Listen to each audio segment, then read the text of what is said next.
Ladies and gentlemen, brothers and sisters, friends, enemies and comrades, I hope you're doing well. Karibu sana, karibu sana, karibu sana. I'm 15 minutes late, but ni Christmas, so I will be here briefly, probably 1 hour or less, or maybe more than 1 hour, depending how the day goes or how the night goes.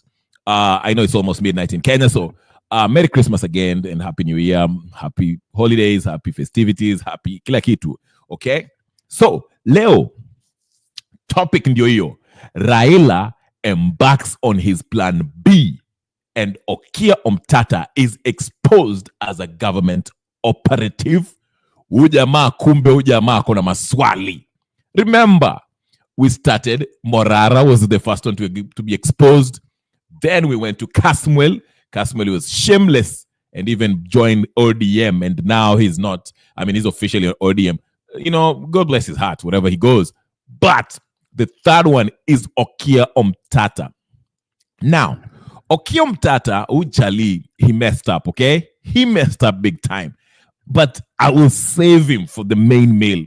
Watch Okiya Omtatah be the last one. I know some of you are still like, remember when we started saying about things about Morara, saying this guy is a government agent? Vile tunamtetea mazee, free Morara, vile alikuwa anapelekwa sijui pale ninio police station, Kiambu police station, police walikuwa wanampeleka huku na pale. We were feeling sorry for him. But we finally came to realize that he was a government operative, okay? The second person was Casmuel. Everyone was talking about, he's the new tomboy, he's the new sijui nani, he's the new sijui nini. Then we came out and found out that he was a fraud, okay? And now he's shamelessly associating himself with the likes of Raila Odinga and the Embarks and all these useless people in the ODM, okay? Or Poda demonic movement, okay? The third one is Okiya Omtatah. Yes, Okiya Omtatah has always had this track record of being an activist, tying himself to the parliamentary building, and so forth, so forth. We shall delve into that. We shall talk about Okiya Omtatah. I'm saving him for the main meal. We shall start with Raila Odinga as our dessert. Not dessert, but as our appetizer, okay? Let's start with Raila Odinga. Raila Amolo Odinga today came out and did something that, you know, everyone was scratching their heads like, huh? What are you doing? Okay? He came out and spoke about against the abductions, okay? Saying the government should not operate like the Moi days or whatever the case days, whatever. Where were Raila Odinga? We know you're not being sincere. Let me just show you very quickly. Let's get to it, because I shall tell you why Raila Odinga is working on his plan B. He's working on his plan B because plan A was to get to AU, but AU akiangalia vizuri ni kama hii kitu imekwenda. Let's just start with his matamshi ya leo ambayo alitoa leo, which was all about the abductions. Remember, Raila Odinga never. Let me take you back. Let me remind you something. Before I get started, ladies and gentlemen, brothers, sisters, friends, and comrades, if you haven't hit that like button, ebu tafadhali kimbia, na kama hauja subscribe, and kimbia uanze kusubscribe saizi kabla tujaanza. Ebu subscribe. Finya hiyo subscribe button. Pop.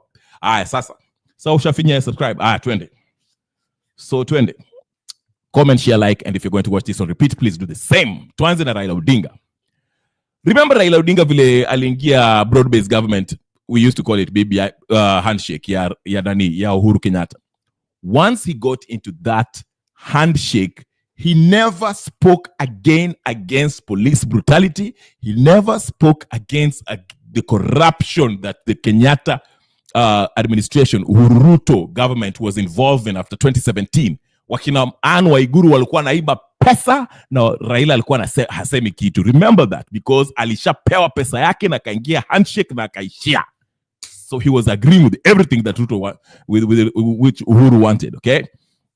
Even when Uhuru wanted that BBI and Yakwai prime minister, Raila supported that, okay? Raila stayed mum in everything that the Uhuru Ruto, when Uhuru was the president, after he got into the handshake, Raila never criticized anything. In fact, aliwacha mambo ya sijui fungua sava, aliwacha mambo ya sijui justice for baby Mora, justice for baby Pendo, aliwacha hiyo mambo yote, akanyamaza mpaka Uhuru akaondoka. Then once Uhuru left, finished his 10-year term, Ndio sasa akaanza kurudi, akaanza kujifanya I'm fighting for good governance, I'm fighting for sijui nini, I'm fighting sijui nini. Raila is a clown. But tuanze tena. Let's listen to what he said about the abductions today, and I'll tell you why he was speaking against it. Twende kazi. Mko ready lakini? Ngoja kidogo.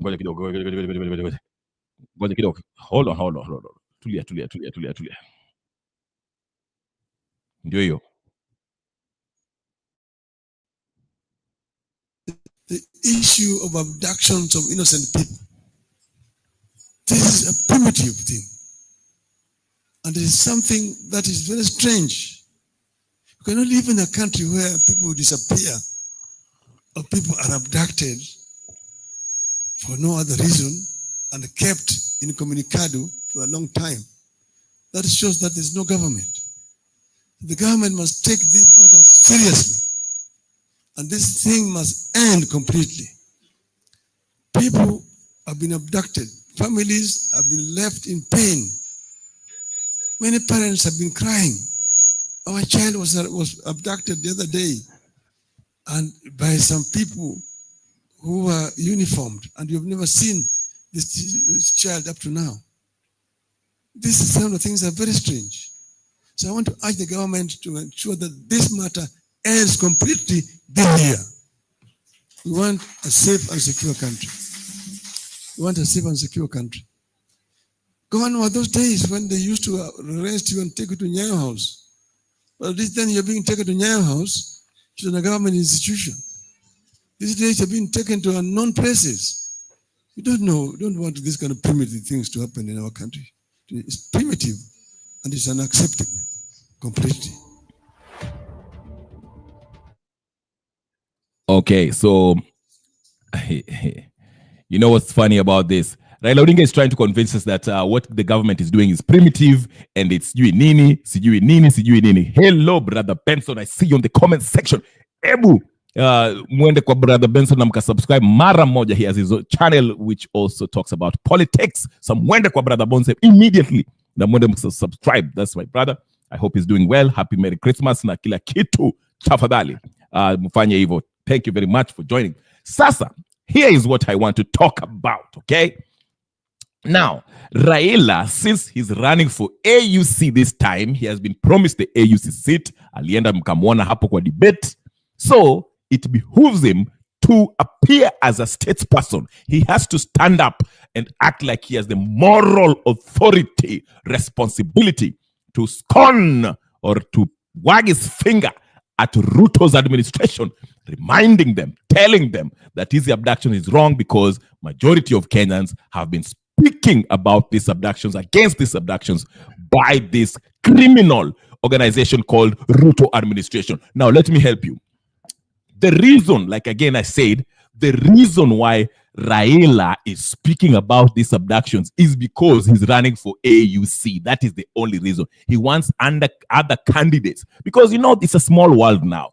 Everyone is watching everyone, okay? We know the news that's happening in Uganda. We just heard about the Afghanistan plane crash. We heard about the Russian dossier from the General Igor that was murdered a few weeks ago, that has shown who is involved in this whole biolabs in Kenya. So the world is small. So these leaders of Africa are also watching, you know, because we know the candidates of AUC are mainly three of them.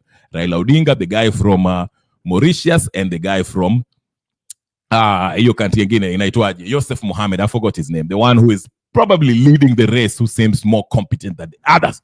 So Raila has to stand up and act like he cares about the families of the abductees. Okay, that's why he's speaking. But in real sense, Raila does not care, does not give a hoot about whoever got abducted. I'll explain to you why. Remember, my friend, when the Gen Zs were on the streets, did you hear Raila Odinga say anything?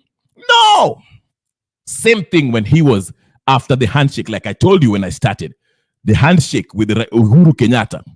After he shook hands with Uhuru Kenyatta and he was given 50 billion as it is said, rumored, allegedly, okay? Jamaa alinyamanza.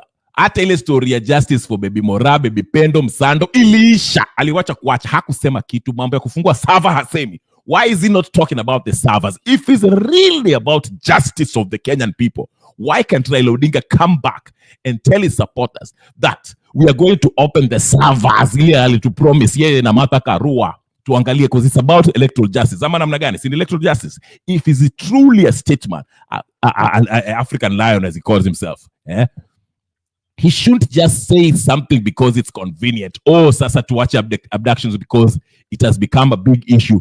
And the Secretary of State Blinken had to speak and scorn the Kenyan government against these illegal abductions. Why did he wait till then to come out and pretend that hata yeye pia amekasirika ati these abductions are sijui primitives? Wacha kujifanya Raila Odinga. But let me explain something. There's another angle to this. And let me explain what the angle is. Uliona jana juzi. Let me show that. Let me show you that clip. So uliona Faki alienda Kilgoris. Uliona? Mohammed, is it Mohammed Faki or whatever his name is? I played you the clip yesterday. I did play you the clip. Uliona? Nitawakumbusha kama mjakumbuka. Wacha nionyeshe. Mko ready? Haya, ngojeni kidogo. Nyi ubayani hata mgojangi. Musikie kidogo. Listen to me. Okay, maybe I might not have it here. But here, listen. So things might not be very rosy for Raila Odinga, okay? Things might not look very rosy for Raila Odinga. Remember, I told you in my previous section, okay? I told you this. Raila Odinga has smelled the coffee, okay? Ataenda AU akianguka.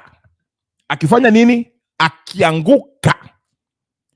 Once he fails in that AUC, once he fails from winning that AUC seat, you know what he will do?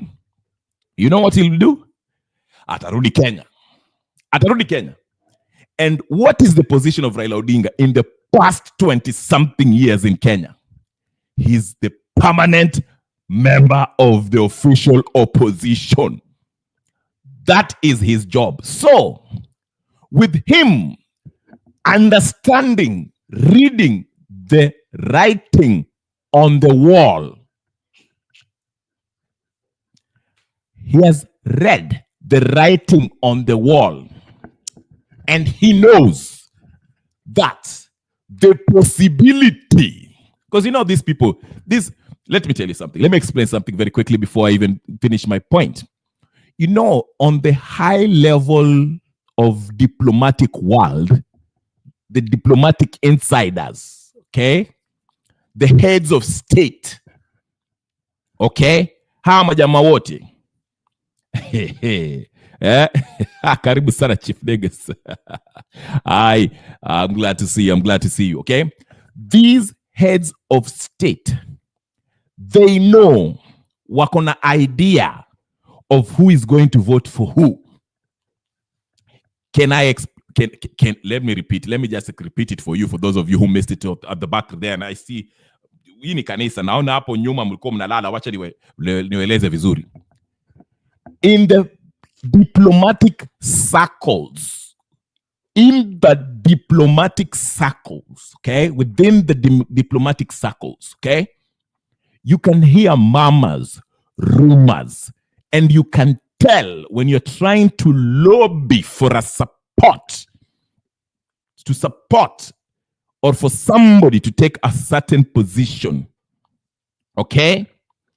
When you're lobbying, you can pretty much tell what other diplomats who represent other countries, what their position is or are, okay, regarding an issue. So the same thing, remember, it's not only Raila Odinga who is vying for this AU seat. He's not the only one who has been campaigning, flying around, meeting every different leaders of the continent, African leaders of every country, okay? It's not only him. Yusuf Mohammed, in fact, Yusuf Mohammed has very good relationship with most heads of state. more than Raila. Raila Odinga can say Nigeria and South Africa, Ramaphosa because of businesses, okay? Ramaphosa did business with Raila Odinga, okay? Raila Odinga's business is in South Africa, okay? Nigeria too, okay? He's friends with Obasanjo, okay? Museveni, I don't know. Museveni historically has never been a friend of Raila Odinga because of Migingo and many other stuff. We shall get to that. But I'm not here to dissect the possible votes that Raila is going to get. What I'm trying to say in short, without giving you a lot of stories, is this. Within the diplomatic circles, you can pretty much tell who is going to win the AUC seat. That's why Ruto probably met Faki and sat him down and asked him, brother man, ni mambo ni vipi na mzee? Kwa sababu from the intelligence I'm gathering, things don't look so good. But Faki alimwambia, akakaa chini akamwambia, listen, bwana brother man, Kasongo, that position, mimi nilipigiwa tu. I don't have power to sway these member states to vote for a particular candidate. Unaelewa? I can't sway these heads of state to vote for a particular candidate. But Ruto si mjinga. Ruto is all about perception. Ruto anataka kuonyesha wana Kenya kwamba amejaribu juu chini kusaidia Raila Amolo Odinga. Lakini Raila Amolo Odinga sio mjinga. He knows. Raila Odinga has no bachelor's degree, has no master's degree, has no PhD. The minimum requirement for that position, you have to have a master's degree for that position, okay? He does not have it, okay? But anyway, Africa ni Africa. Watu utapigiwa kura hata kama haujaenda class 1, okay? Even if you're class 1 dropout. But Raila has read the writing on Angoa on the wall. So he's embarking on his plan B, which is assume the position of the official opposition seat in Kenya. The seat that he has been sitting on, proverbially, sitting on since mid-1990s or late 1990s, since 97. Raila has been in opposition. Anashindwa, but he likes being in opposition. It's by design. Remember, Raila is a gatekeeper. Karibu sana Laban. Raila is a gatekeeper. He's the control opposition. Raila Odinga, as long as he's in the opposition, he suppresses any grassroots revolutionary movement from blossoming. That's why when NRM was about to take over the opposition in 2017, when they wanted to take out Kenyatta in 2017, they are the ones who told Raila, mpaka wapishwe.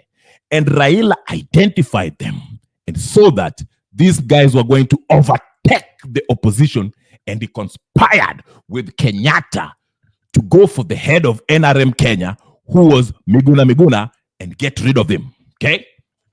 That's why. You heard Babu Owino yesterday talk, and he kind of alluded to this in not so many words by saying, hawa watu wanasema Babu ni mdogo, ikifika saa ya uongozi, wanasema saa yako haijafika, we ni mtoto, we ni kijana. Saa yako haijafika, we ni kijana, kaa chini. Lakini ikifika wakati wa maandamano, we ni mtu mkubwa. Wakati wa kwenda jela, we ni mtu mkubwa. The point he was making that without even, in ODM, you can't say anything negative about Raila Odinga, especially if you're from Oluo Nyanza, okay?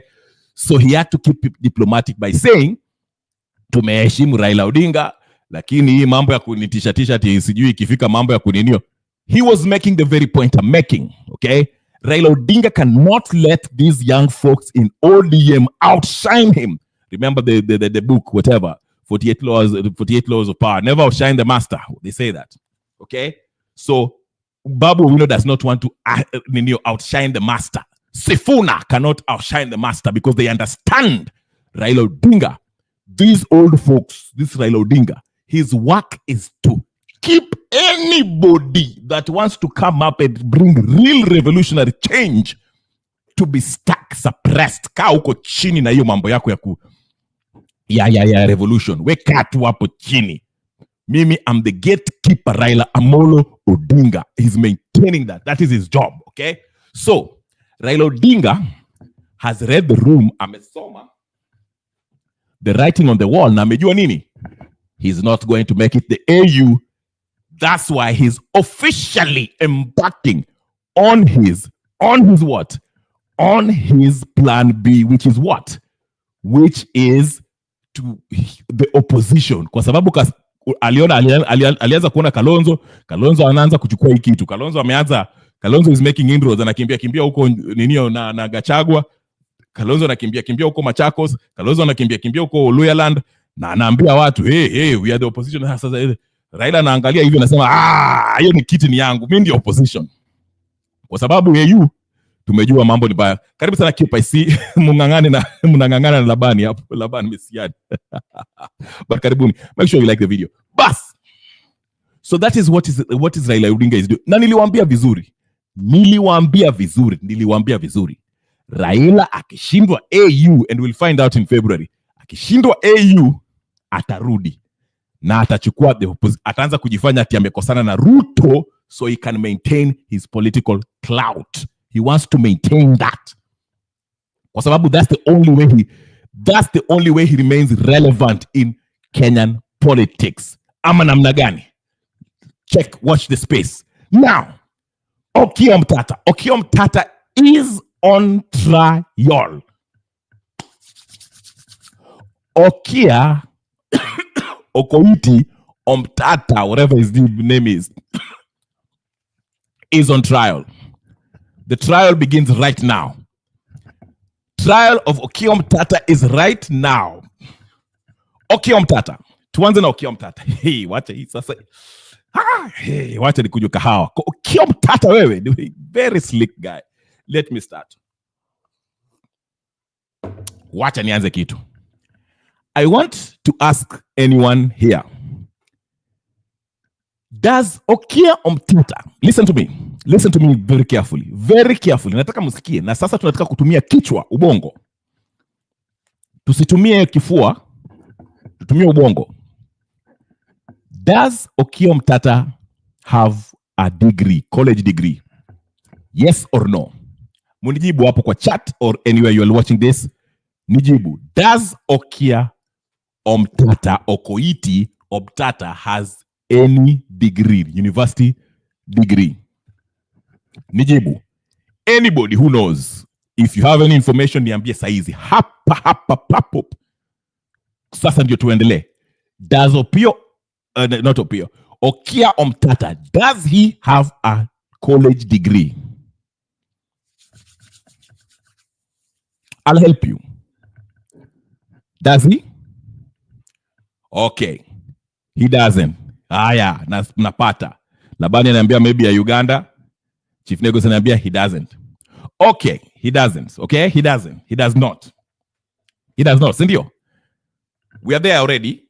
He does not. Sindio? Diploma, not a degree. Diploma ni kama ya high school, okay? A diploma or is a 2-year degree 2-year course, not a degree. Aya. He does not have a degree, sindio? Aya. Munanifuata. Tuko pamoja. Okay. Like Uhuru used to say, tuko pamoja hapo. Kenya Polytech. Aya. Thank you very much. Hey, bwana sifu. I like that nyinyi munani answer. Sasa, what does the Constitution of Kenya 2010 say about vying for presidency? Do you need to have a Kenya Polytechnic diploma, or do you need to have at least a degree, college degree, 4-year degree, accredited college degree? Munijibu hapo kwa chat. Tunaenda polepole. Leo ni Krismasi. Mimi niko hapa na nyinyi. Kama tafadhali. Msinicheze. nimekula pilipili na ndimu. Tafadhali, please. Polytechnic diploma. Hakuna, he does not have a what? 4-year college degree, which is a requirement in the as per the Constitution, 2010 Constitution. Yes or no? Yes or no? Somebody who knows the Constitution, in fact, wacha ni Google. Let me not be lazy. Kama mna Google, munisaidie hapo na nyinyi. Tafadhali. Qualifications. Haya. I'll tell you where I'm going with this. I'll tell you. It's you see where I'm going? No. Chief. You are seeing where I'm going with this, but bado tu. Kuna kona ingine hujaona. Nataka kuingia kwa hiyo kona. Haya. Kipa ananisaidia hapa. Ananiambia, to be eligible for the presidency, one will typically need to hold a university degree as per the Election Act, alongside meeting all qualifications. Now, thank you very much, Kipril. Sasa, the next question is this. Tuko pamoja. The next question is this. Is Okiya Omtatah aware of that provision of the Constitution about holding a university degree? Because, he says his best friend is the Constitution. Remember? Yes or no?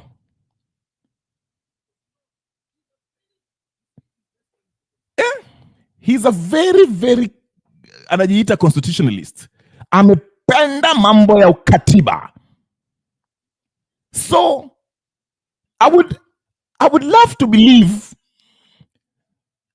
I'm inclined to believe that Okiya Omtatah is well aware, cognizant of the fact that in order to vie for presidency, one has to hold a university degree. Yes or not? Mimi nakunywa kahawa na nimekula ndimu na pilipili.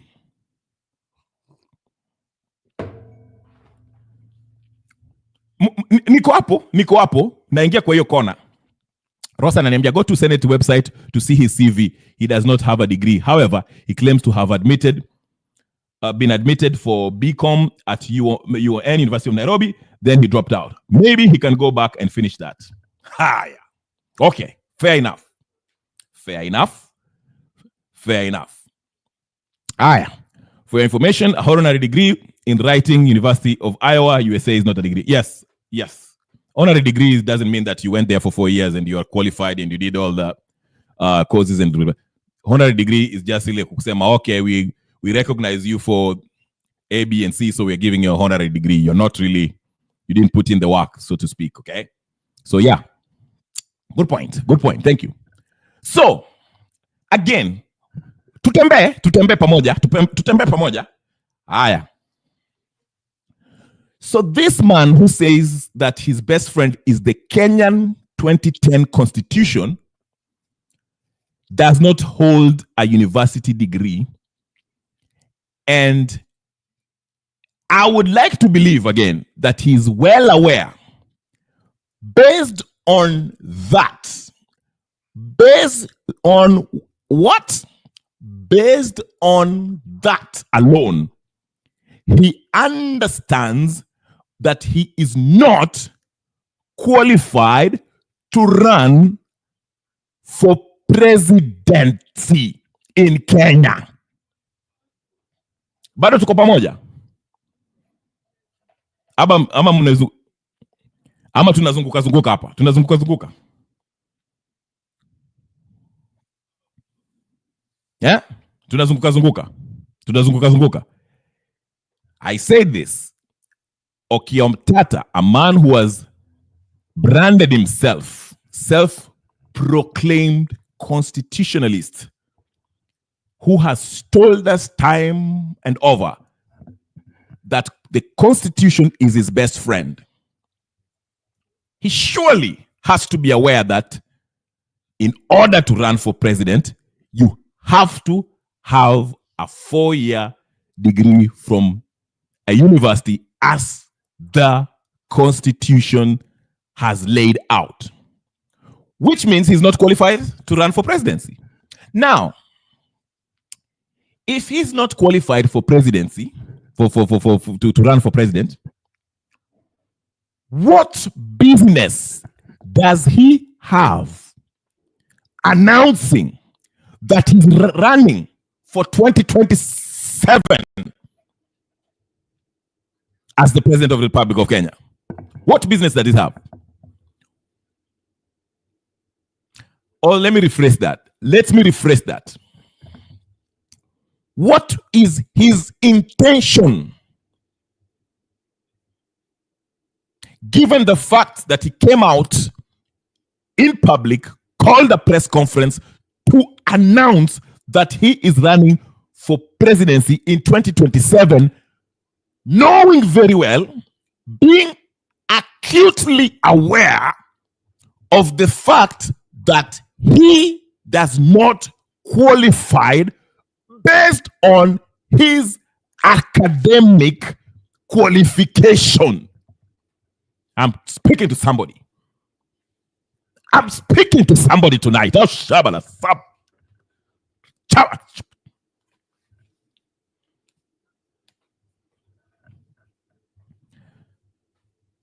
I'm coming. I hope I'm speaking to somebody here.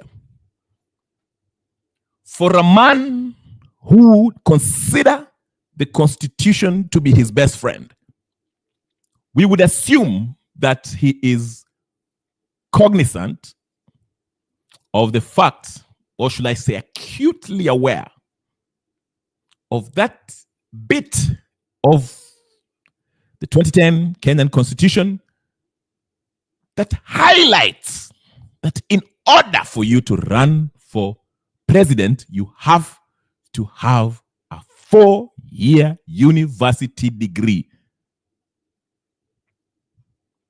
Right. Okay. Now that we have established that he is aware of that bit of the law, why is he still announcing that he's running for president? Why? What is his intention? We are 2 years away from elections. He doesn't have a degree. He's not qualified, but he's announcing that he wants to run. I'm not even getting into the people who he has involved in this exploratory committee. I'm not there yet. Bado niko na nyinyi. Bado hamjamka nyinyi.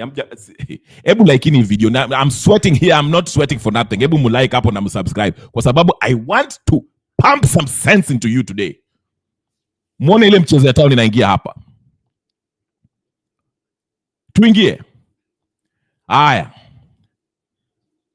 Shots were fired today. Shots were fired. Shots were fired. Shots were fired today. Tunaingia. In fact, let me hold on. Ay. Calm down, Kenya Revolution. Kenya Revolution, calm down. Kenya Revolution, calm down. Let me calm down. Aya. Tuende kazi. Mko sawa? Tuko pamoja? Aya. Nelson Amenya,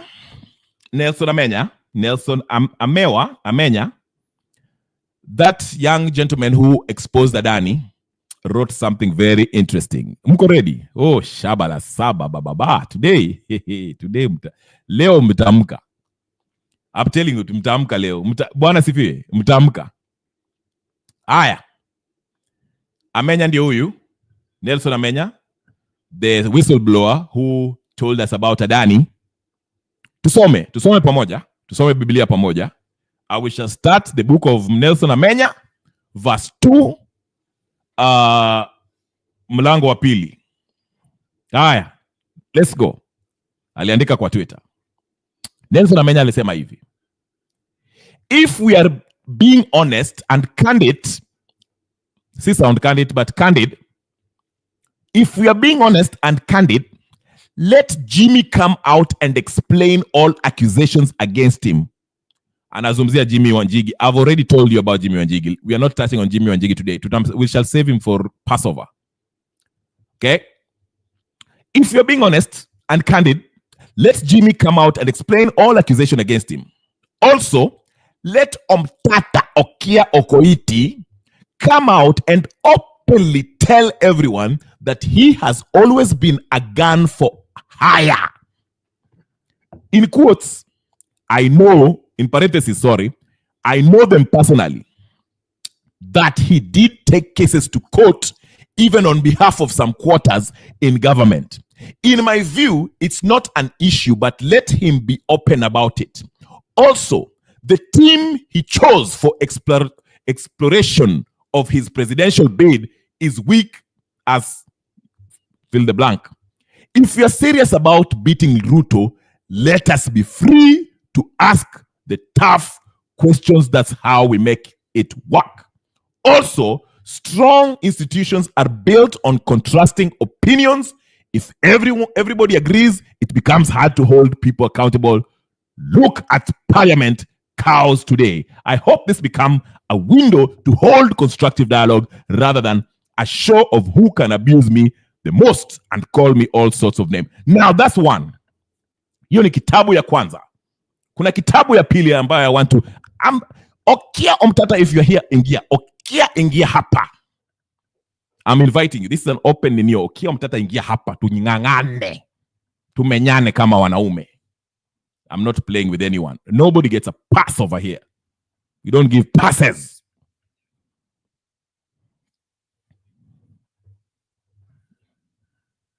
Nabado. Mambo bado. In fact, Amenya said that when this Adani thing came out, he contacted Omtatah, and Omtatah did not return his phone calls. He didn't even hata akushika. Bado tunaingia. Ebu like na subscribe hapo mara moja.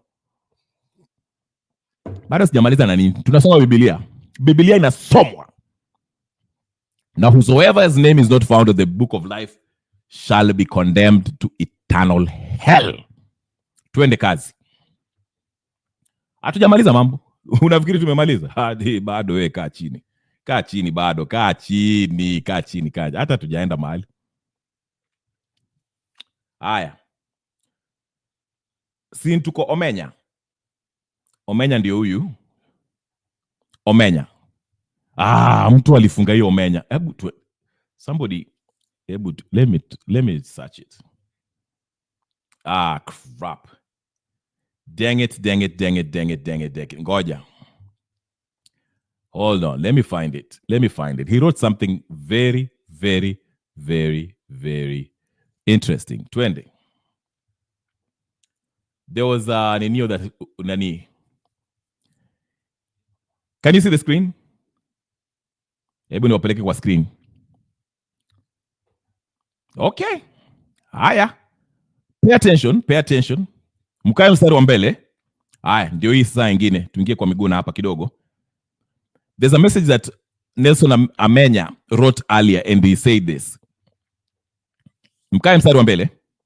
He said, I raised questions about Kasmuel, you abused me. Raised questions about Morara, got abused. Ask why Hanifa sent all Mandamano patients to Nairobi West Hospital owned by Jayesh Saini's family, got abused. Now I'm trying to raise genuine concerns about Omtatah. Everybody is abusing me. That post, I remember that post because Amenya said in this post that when he first got the information about Adani, he contacted Okiya Omtatah, and Okiya Omtatah did not take his phone call. Ndio hizi anaonyesha. Tumeona hapo kwa screen Okiya Omtatah. Hiyo ni kwa WhatsApp. Alimpigia and he was online. Unaona? Anataka kuchukua. No answer. We really need your help to file this court case. Unaona? Kesi zingine Okiya Omtatah anachukua. Lakini hii Adani Omtatah alikuwa anajifanya yeye hana masikio. Aya. Tutoke hapo kidogo tu. Leo nawapeleka polepole. Please behave yourself. Nawapeleka polepole tu, polepole. Haya, mko ready? Ama hata nyie mko ready? Ubaya wenu nyie mkwangi ready. Mnanichezea tu hapa na mko ready. Mko ready hata kidogo. Haya. Wacha niwapeleke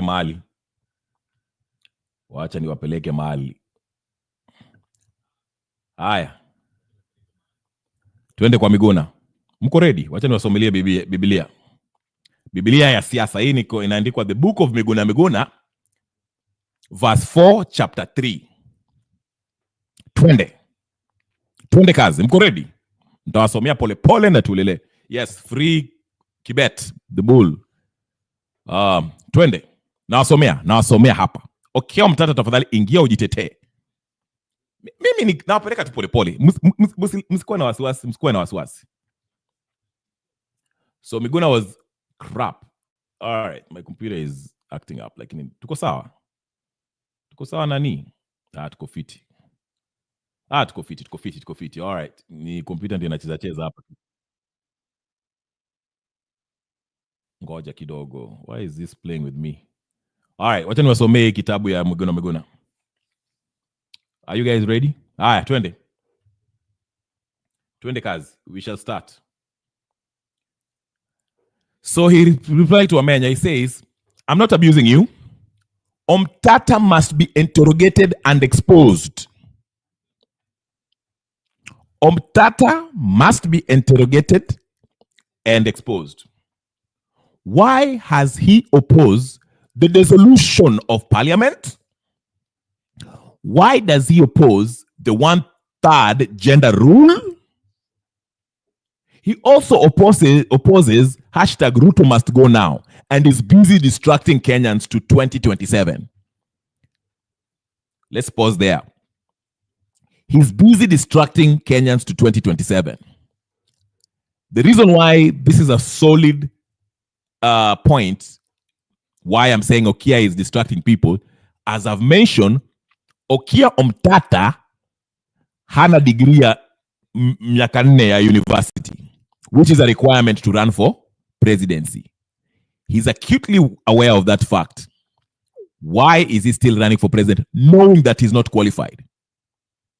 Isn't that a distraction, to distract people? Ama nangoja 2027 ndio IEBC mwambie ati you haven't qualified. Tuache hapo. Tuendelee.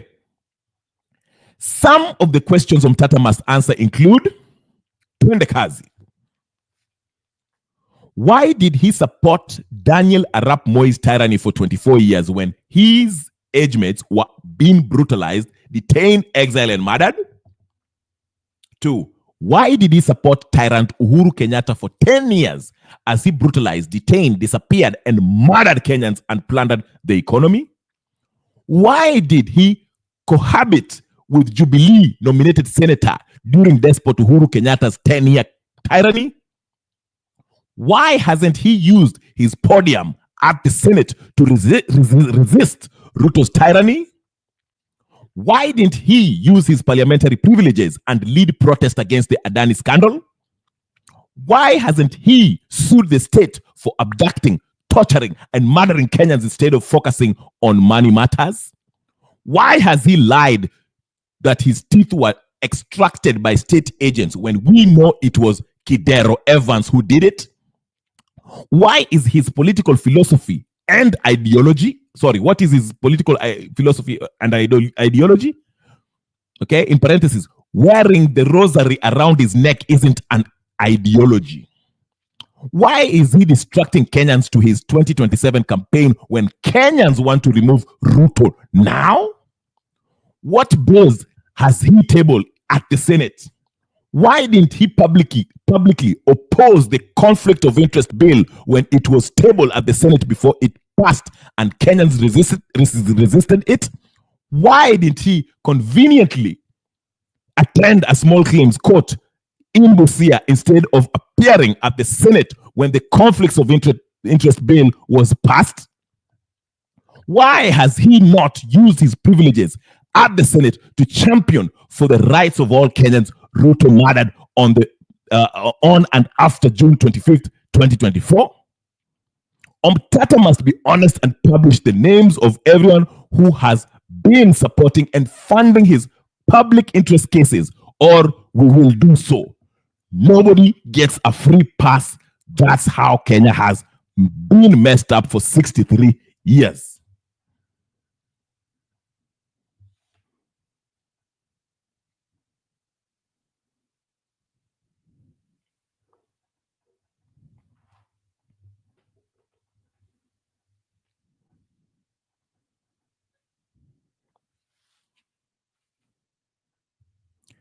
Hanifa ni mkora. Hanifa alienda kwa Excel alafu akapiga signature ya CPA member ambaye alishatolewa kata kwa CPA accountant, akatupatia majina ya watu na hospitali gani wameenda. Hakutuonyesha vile pesa ilitumiwa. She didn't break down how much money each of the so-called patients required, because everyone was treated for different things. Okay, lakini alikuwa anajifanya mkora ati this is transparency. Hanifa ni mkora. Boniface Mwangi ni mkora. Omtatah mkora number 1. I'm sorry, he fooled me for a minute, just like the others.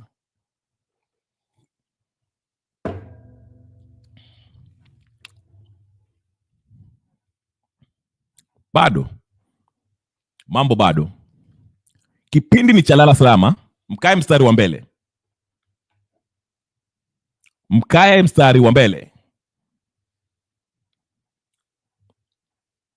Let me play you something. Leo hata sijui nitawaambia nini nyinyi. Nitawaombea tu, leo ni Christmas. Let me be easy on you. Today is Christmas, ama? The religious leaders have expressed grave concerns over the spiraling wave of abductions being witnessed across the country. Drawn from various faiths, the leaders have called on the government and security agencies to address the escalating insecurity, noting that the Kenyan Constitution guarantees the right to life for all citizens. NTV's Rose Wangoi with the details. Christians around the world are celebrating Christmas, which marks the birth of Jesus Christ in Bethlehem. Thousands of Christians flocked their respective places of worship to celebrate Christmas Day. At the Holy Family Basilica in Nairobi, hundreds of faithful thronged the church. The main service was led by Nairobi Archbishop Philip Anyolo, who reminded Christians that the agenda of God towards humanity is in the spirit of reconciliation through Jesus Christ, whose birthday was celebrated worldwide. Anyolo raised concerns over the surge of arbitrary arrest being witnessed. His sentiments come at a time when the country is grappling with rising cases of abductions, mainly targeting government critics. We deplore every act that is not human. Kenyans, sometimes we can be very cruel to each other. But I want to say, this is a moment that we have to revisit and review our own relationship with one another so that we may build a country as one. Residents of Mombasa gathered at several sanctuaries to celebrate the birth of Jesus Christ according to the Christian doctrine. While celebrating Christmas Mass at the Holy Ghost Cathedral, Mombasa Catholic Archbishop Martin Kivuva condemned the rising cases of abductions, saying investigations should be done to unmask the culprits behind the heinous act. It is bringing us back many years before independence. Na haya hata tusaidia, hata kujenga confidence ya vijana wetu wa kesho. Njia nzuri ni hata kama anajulikana, mtu huitwa akaonywa, mtu huitwa akashauriwa. At the All Saints Cathedral, the same message was passed on. Archbishop of the Anglican Church of Kenya, Jackson Ole Sapit, during his Christmas message, called on the government to immediately release all those believed to have been abducted during the festive season. We also want to call a stop to the abductions that we are seeing. These are acts of darkness. These are not acts of the light. For any of those abductions in concealed vehicles or in the shadow of the unknown, only speak of us acting as agents of darkness. Let us act as agents of light. Despite these mounting concerns, Kenyan police have denied involvement in the abductions. Many Christians in Nandi County took time today to attend church services in various parts of the region. Bishop Paul Korir, who presided over Christmas service at St. Barnabas ACK Church in Kapsabet, appealed to the government to reevaluate its priorities. He also voiced concerns over the nationwide livestock vaccination program against diseases planned for January. Na waanzie huko ABC, ng'ombe ya serikali wachanjwe kwanza, tuangalie miezi miwili mitatu, tuone vile inakaa, then we will agree. In Nyeri County, dozens of Christians flocked Consolata Cathedral Church to celebrate Christmas. Speaking during the Christmas Mass, Nyeri Catholic Archbishop Anthony Muheria made the appeal to leaders, urging them to adopt humility in their actions and decisions. Let us get together to do good and stop competing to do evil. But above all, may it resonate in our nation that badly needs truth, badly needs love, and badly needs care for those who are marginalized and living in miserable situations.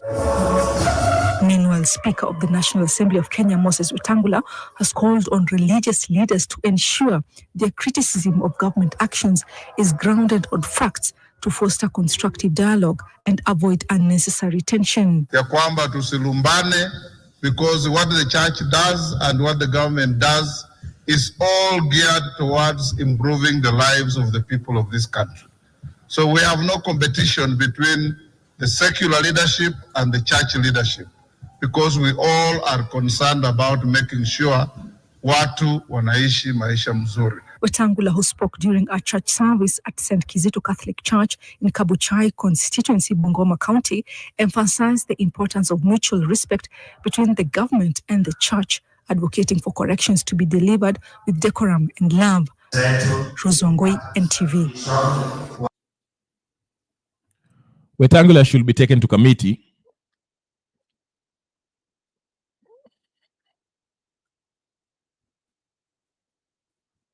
Wetangula should be taken to committee and tortured for the rest of his miserable life. I've said this before.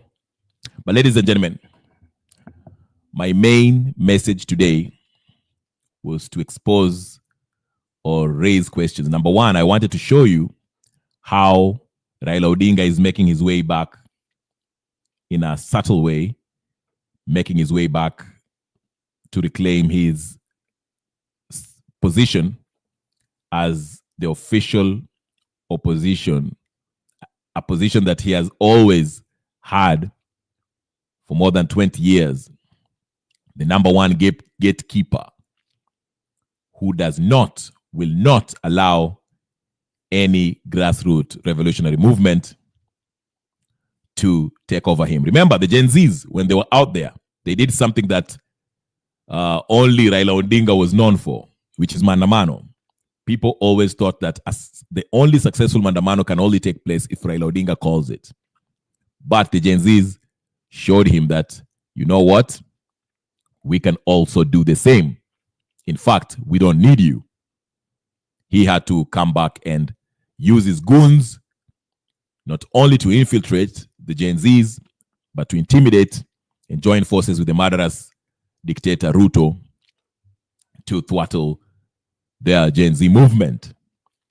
Now that he understands, probably got a whiff that he might not make it to the AU, he is laying the groundwork by publicly criticizing Ruto about the abductions, because he understands when he comes back, staying in government, being pro-Ruto, will render him useless. He will be irrelevant if he fails the AU seat and maintain this broad-based government.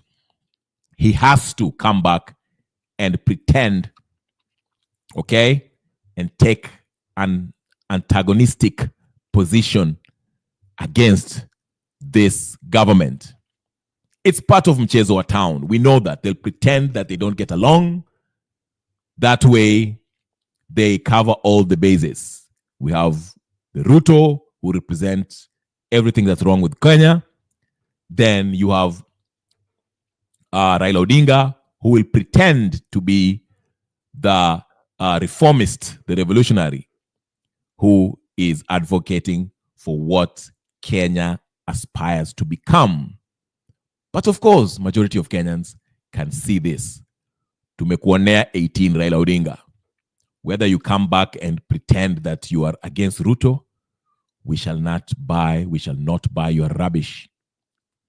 On the other hand, Okiya Omtatah, despite having done some good things, there's still question marks. And all questions point to one direction. Him being a government operative. Because there's no way you can claim to be the best friend to the Constitution and not be aware that not having a 4-year university degree does not qualify you to become president. So why then are you announcing your candidacy 2 years before the 2027? Okay? And number two, while everyone understands that even if the IEBC is reconstituted by Ruto and ODM, that ODS demonic movement, or Powder demonic movement, they will put their stooges there to deliver a candidate of their liking, which is Ruto. So why would Okiya Omtatah subject himself to the IEBC, the very IEBC that would be reconstituted illegally, as the justice system, the judicial arm of government, has declared the IEBC amendment bill was illegal? Okay? So these are the questions that people are asking, and it is done. Omtatah is doing all this banking on your what? On your ignorance, and doing so in such a subtle way that if you're not keen to see the little details, you might be fooled, as I was once fooled by this Okiya Omtatah a few months ago. I do not believe him. I've lost faith. In fact, I'm not interested in Okiya Omtatah unless he comes out and says, I have a 4-year degree and I want to see Ruto leave now. I'm not interested in running for president anymore, because the constitution of the IEBC will not be the solution to having a fair and a transparent and a very verifiable elections in 2027. If he doesn't come clean with the questions that we have raised, I am not interested in anything Omtatah have to say. As of right now, I just see him as a government operative, someone who is working to make sure that Ruto stays there, unless he comes and does the things that I've mentioned. That's my opinion. That's my position. I'm not imposing my opinion on everybody else. I see you, Promise Baraka, Mr. Wangira. Maybe perhaps you might come in and explain 1, 2, 3 things about Okiya Omtatah that might change my mind. I will put the link here for anyone who wants to say 1 or 2 3 things that have mentioned or we've talked about today. As you can see, the hot topic is the abductions, but my main focus was these 2 gentlemen, Raila Odinga and Okiya Omtatah, who is turning out to be suspect, most likely a government agent that is here to cause confusion, distraction, so that we can keep having what is known as the status quo. Ladies and gentlemen, that is my submission today. I will give it a few minutes if anyone wants to come in. I see keepers come in. Wacha anze na matusi ya Raila hapa. We shall entertain it as usual. I'm just joking. Merry Christmas, Kip. I hope you're doing well. Karibu. Chokoza nyuki ule asale. Ati chokoza nyuki ambayo nini? Chokoza nyuki ule asali. Oh, okay. Yeah, where do you want to start? No, I'm shocked. I'm thoroughly shocked, and I'll tell you the truth. I was of high. I highly regarded Okiya Omtatah, and sometimes I like the way Nelson said, "Don't give anybody pass." Tuache ujinga. As Kenyans, it's stupid. Let's leave alone the degree thing. Let's put that on the side. On the side, just kidogo. It's these other rumors or these other confirmations. Me, I don't know if it's rumors or confirmations. Is the fact that when somebody's trying to call you about the Adani deal, which is, whistleblower, which is something that I've always said and I will always say is Raila Amolo Odinga's thing with Uhuru, which he was coming to go and continue with. Ikitu ya shisha, shushu, whatever it is, and the electricity thing was coming through when Raila becomes president and anakuja anaendelesha Adani because he cannot say anything negative about Adani. So Okiya Omtatah, shame on you for that. That is absolutely nonsense, because every time there's something about the constitution, we see you with the pieces of papers unakimbia kotini. I don't even know right now. Whenever he goes to court, does he go in as a lawyer or does he goes in as me? Nimekuwa confused now by the. It has really confused me. Anyone can go to the court if you have Ninio. You don't have to be a lawyer. Ukiwa na kesi, you can present to the court. Okay. Now, the other thing is this thing about government agent. So it means that it's just hoodwinkers, huh? Amekuwa akibebanga hizo makaratasi to try and seem like we are fighting. Sasa hapo imenumiza sana. That means that all this time he hasn't really been fighting for us. He's just been fighting for publicity so that he becomes senator. So it's also still selfish. And the reason why he might not be publicly going with either side of the government, which now is one government anyway, is because he wants to seem neutral. So that when the time comes in, he can present himself as a man of the people, yet he's not. Okiya Omtatah, leo umetuangusha. Like, I think this nonsense of trying to lead us towards 2027 is very stupid. It's garbage. IEBC, the way it has been implemented right now, how they want to reconstitute it, is absolutely garbage. And there's one thing that just tells it all, Rebel, is the fact that we're going to have mobile polling stations. What sort of nonsense is that?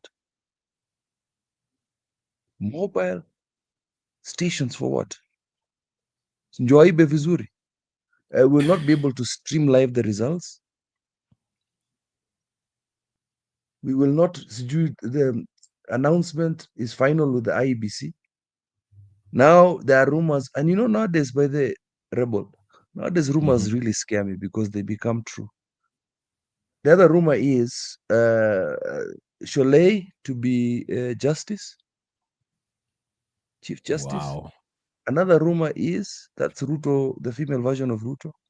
Another rumor is Gachagua is in backdoor talks with Ruto. Bro. Yeah. So watu wa mlima, your savior is the devil. So you have nobody. You have no anybody. Do you think people will, okay, for example, Gachagua kirudiana na Ruto, do you think watu wa mlima will go back to accepting Ruto and UDA and all that? No, wampigie kura tena 2027.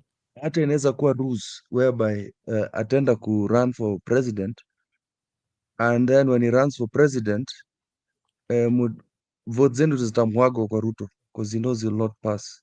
Zitamwagwa tu huko. Wow. So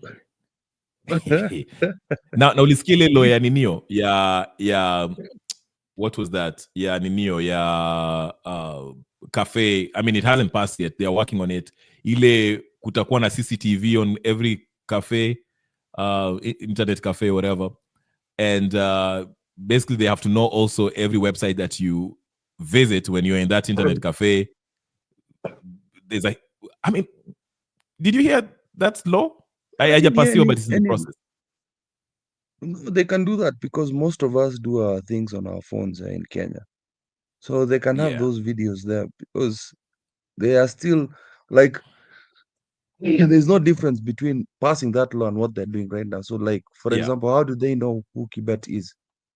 Pegasus. Wanatumia Pegasus. They're just they're using Safaricom allegedly. They're allegedly using Safaricom to identify these people, using IP addresses and stuff like that to see who they are, which is absolutely illegal. So even if they have those cameras in the CCTVs, it doesn't matter. These people use their phones and they'll keep TikToking, they'll keep Xing, they'll keep doing all these things. You cannot force a people to love you. Moi learned the hard way. You cannot force us to love you. You know what's funny with Moi? Yeah. Moi tulimhate mpaka tukaanza until we fell in love with him. 24 years uchakuwa kwa relationship. Syndrome. Stockholm syndrome.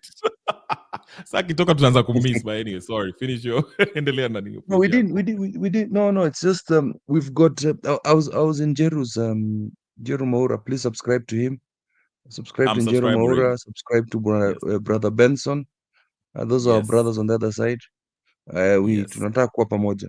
So I was on the other side and I was talking about how we have selective memories as Kenyans. And it's this so-called mothers of ours, who wanasema mtoto yetu tumsaidia hawezi kufungwa na mwizi, hawezi fungwa na mzungu. And that is where we went wrong. Let me tell you the truth. Uhuru and Ruto should have been jailed in ICC and gone. Mtoto yetu anafungwa na ICC, mzungu what? Now look what they're doing to us. Look what they've done to us. Look what rot they've done for the last 10 years, making our citizens compliant to corruption. We do corruption every day here in Kenya. I don't know when the last time you were in Kenya, Rebo, but I see it every time I'm here. We ourselves are corrupt because these two idiots taught us it was okay. Every single service you're going to get in Kenya, you are paying for it, not through taxes, but through paying your public servants to help you. Again, I've used the right word there, public servants. But to get services, you have to pay. What I'm seeing, I know I'm jumping up and down. By the way, Kenyans, we need to stop this nonsense of getting the savior complex. We have no saviors other than yourselves. Hii ujinga ya sijui Okiya Omtatah atakuja kutusave, sijui unakuja kuniambia sasa Morara atatusave, Boniface Mwangi atatusave. I am part of Kenya, not Kenya, but I do not want people to think that Martha Karua is going to be a savior. No. We did that with Raila Amolo Odinga. He's a savior, he's the sijui atakuja kutusaidia, Kenya will be the greatest after his go. Look what he's doing right now. Look at the sort of idiots he's brought to us. Njoho, allegedly drug kingpin with theft of land in Mombasa, allegedly.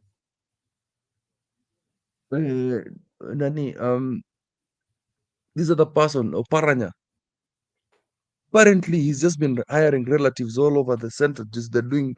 Allegedly, they're doing illegal things on his behalf. Who is Mbadi? Coming to help the government hide Shashi, Shoshu, whatever accounts all over the place from Adani. So the savior complex needs to come out of Kenyan mentality. We have no saviors. And the best thing we can do is get MPs that will help us and MPs that would understand that we need to even if Ruto is going to be president, that means he's not my president. Even if you're going to put him as president in 2027 through theft, we need leaders that can protect us. We need MPs that can protect us, not the Okiya Omtatahs of this world. The so-called what is his name? Mr. Morality himself, Senator Sifuna. Sifuna should have come out of ODM a long time ago. He's still Secretary General. Idiot. Where is the honor of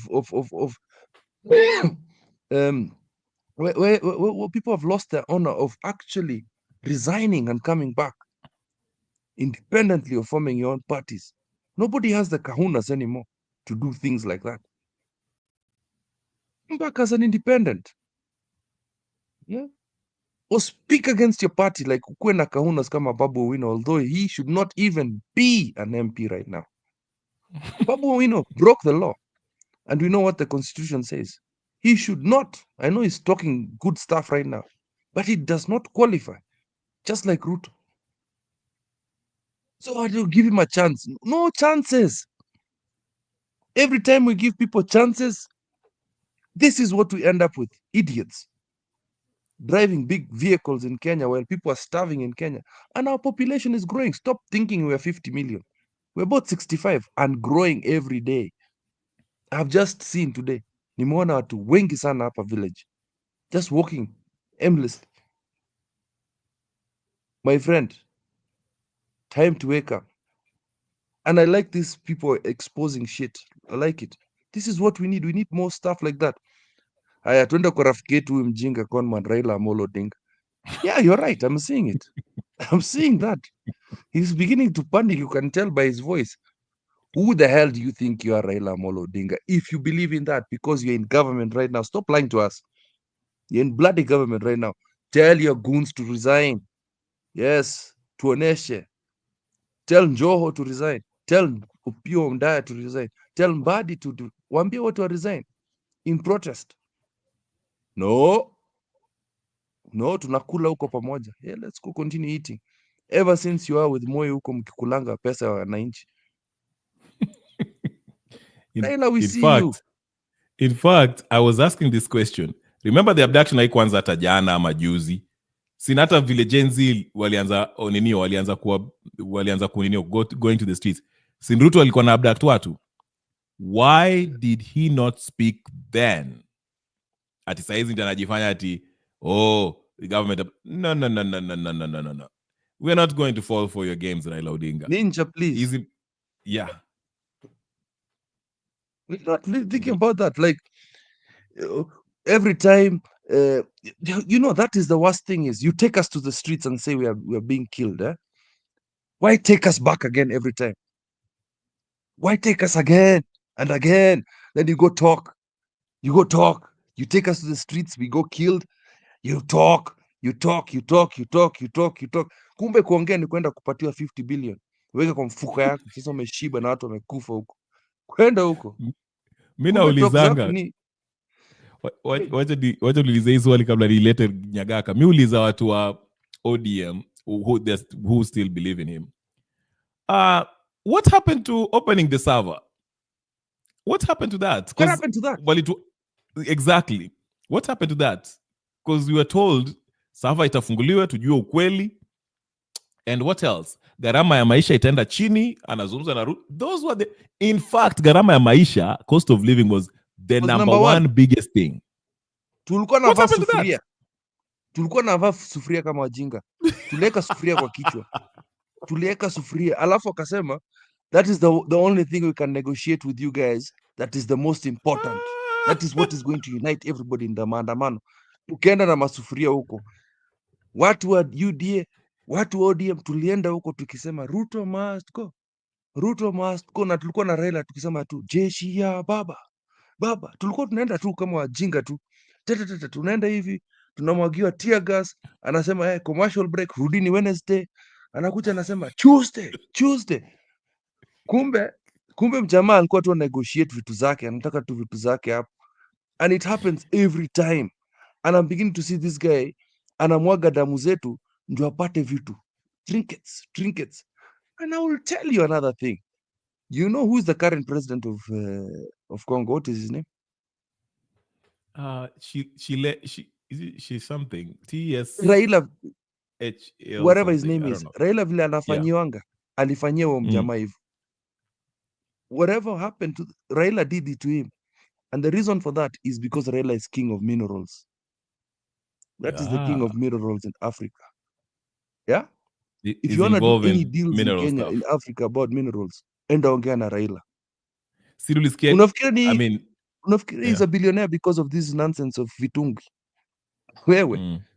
His name, I'm going to do an expose on that shit. I'm looking for that evidence. That man is the king. Vile mnaongeanga juu ya partner na gold. Raila ndio anafanya hiyo kitu. Yeah. Because I remember that phone call.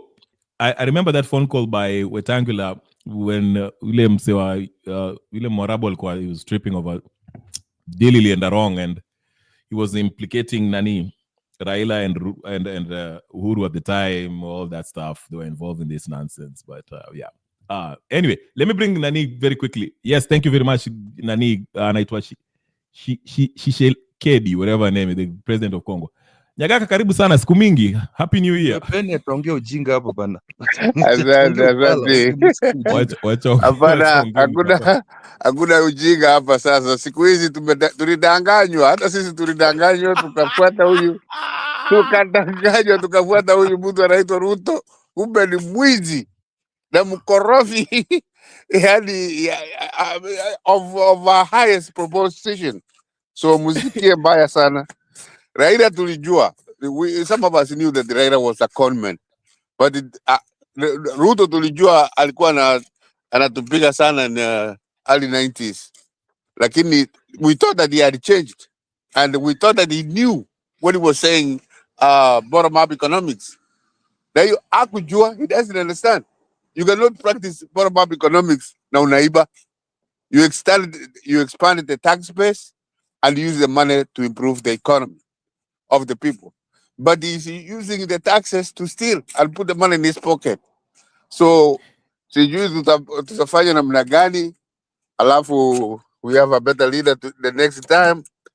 But we are really in bad shape. Hiyo ndio tu nasema. Nasikia kuna maandamano on Friday and the 31st also, which is Wednesday. So sijui kai maandamano ya serious ama ni tu maandamano ile watu nasema wanaenda wanatoka 2 hours hapo alafu wanarudi kwa nyumba. I don't know how serious that is. Hiyo ni ujinga ya Kenya, announcing maandamanos. Muna announce on maandamanos. Gen Z's never announced maandamanos. Don't announce. I think they did. Wali announce. Like me, I'm in Kenya right now, nikienda maandamano. Tunakuanga na ujinga kama wa Kenya. Hiyo ni utoto. Don't believe in that nonsense. I'm sorry. Gen Z wali announce, walikuwa na zile posters zao on Tuesday or whatever the case is. Unakumbuka hizo posters walikuwa naweka kwa nini? Kwa X. That was once and it worked. Lakini walianza kuongea juu ya breaks, juu we come back on Tuesdays, juu tuende Wednesday. That was where it was stupid. Maandamano should be continuous until we achieve our goal. We did not achieve our goal by going to parliament. That was not enough. We should have come back the next day and go to State House. And it's the same thing, it's the same patterns we had with Raila Amolo Odinga. Actually, the plan was, unakumbuka ile siku Ninio ilichomwa, whatever, parliament was invaded. Yeah. So the plan was, the next move was to go to State House. Sahapo, ndio wakina Hanifa and all those people showed their faces by telling people, msiende State House, turudi nyumbani, tafadhali murudi nyumbani. And the funny thing is, majority of the people who left CBD or whatever, wakitoka Tao, the majority of people who left, that's where there was a high atrocities, wakitoka CBD. CBD was quite, well, they were in charge. The wananchi were in charge, it was peaceful. So wakasema, tuendeni State House. But wakina Hanifa, hapo ndio wakasema, let's stop this. And remember, that's when wanaanza kuwa exposed. Because after that, wakaanza kwenda walienda DCI, wakakaa hapo 3 hours, we don't know what they discussed. wakatoa that bullshit press conference where they were giggling and laughing. It was just a mess. But to be fair to them, the plan was after Parliament, they were to march to State House. But that movement was infiltrated. And there's so many signs I can... For example, you highlighted something very good, Cape ukisema, walikuwa nasema ile ujinga ya Thursdays and Tuesdays. Isn't it a coincidence that hata maandamano za ODM zilikuwanga tu, I don't know, Mondays and Thursdays or whatever the case is, twice a week? Tuesdays. He has things. Tuesday, same time. We've been lied to. Yeah, exactly. So these people, that Gen Z movement was infiltrated, unfortunately. So it was hot, this and I time, loved it. And I want that back. I want it back. I want that fire. I even like, let me tell you, Mr. Rebel, what I liked the most was, come out of Kuji, Nairobi, go to your district commissioner, go to your governor, go to all these fools, enda maandamano huko Molo, enda kwa MP wako, enda kwa nyumba zao, enda maandamano hapo. You don't have to come to Nairobi. That was beautiful, my friend. Then Raila comes and says, part of the NADCO report is what you are fighting for as Kenyans. When were the Gen Zs involved in that bloody NADCO stupid report? Oh, we need to discuss this. Hey, manze, when he started talking about NADCO, Kalonzo anaenda huko na kichwa yake kubwa, mjinga kabisa. Listen, ati sasa he wants to be chairman of that nikufurahishe Kip sasa. Sasa wacha nikufurahishe vizuri. Do you know NADCO bado Night Kalonzo anakimbianga usiku kwa State House. Idiot. Sasa Kalonzo ndio opposition sasa. Unaona vile amejiposition. Yeye ndio opposition. That's what Raila is afraid of. That is what Raila is afraid of. Right. But the funny thing is Kalonzo pia is just part of the mchezo wa town. But now anajiposition as is standing with the people, Gen Z and all this stuff. Yeye ndio sasa opposition. But I don't know why people are not asking him this. Why was he pushing for that NADCO? Because kumbuka, hii amendment bill is part of the proposals of NADCO. There were 9 proposals. Exactly. There are 8 more to go. Now, part of the NEO, there's another one. I think the third one, ni ku change the constitution to the referendum. Ndio wa create position ya prime minister, wapatie Raila or whoever they want to give.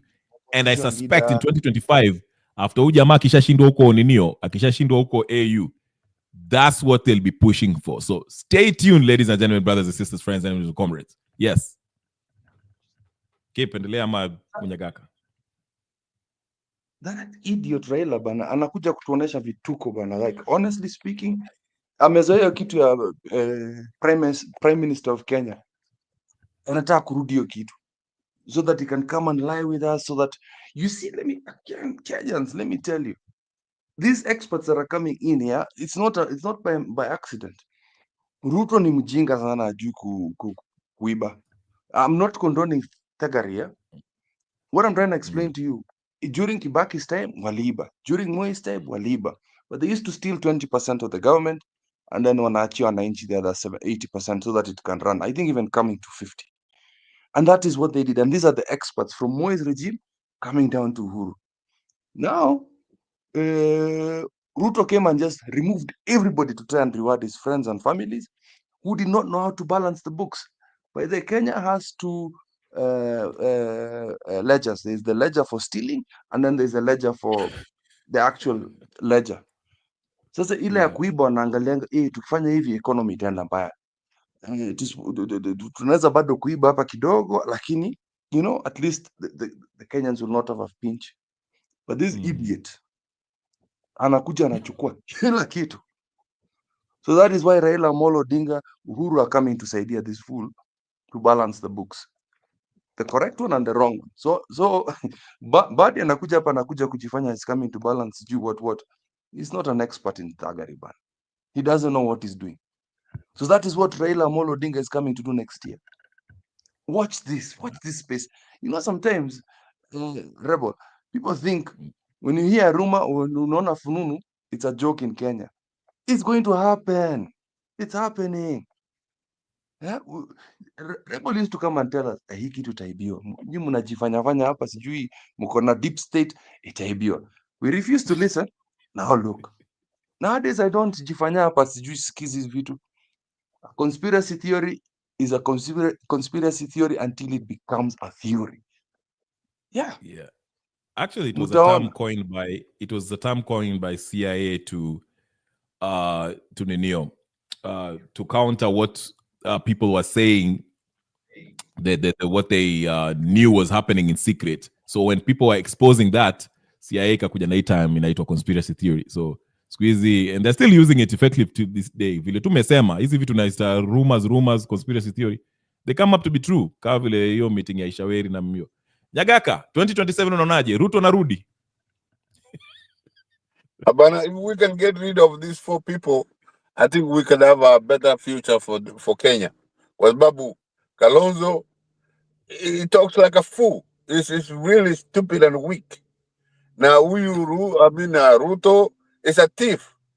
Now Raila, he just dances all over the place and lies a lot. Now mtoto ya Kenyatta is spoon-fed. He doesn't have any logic to it.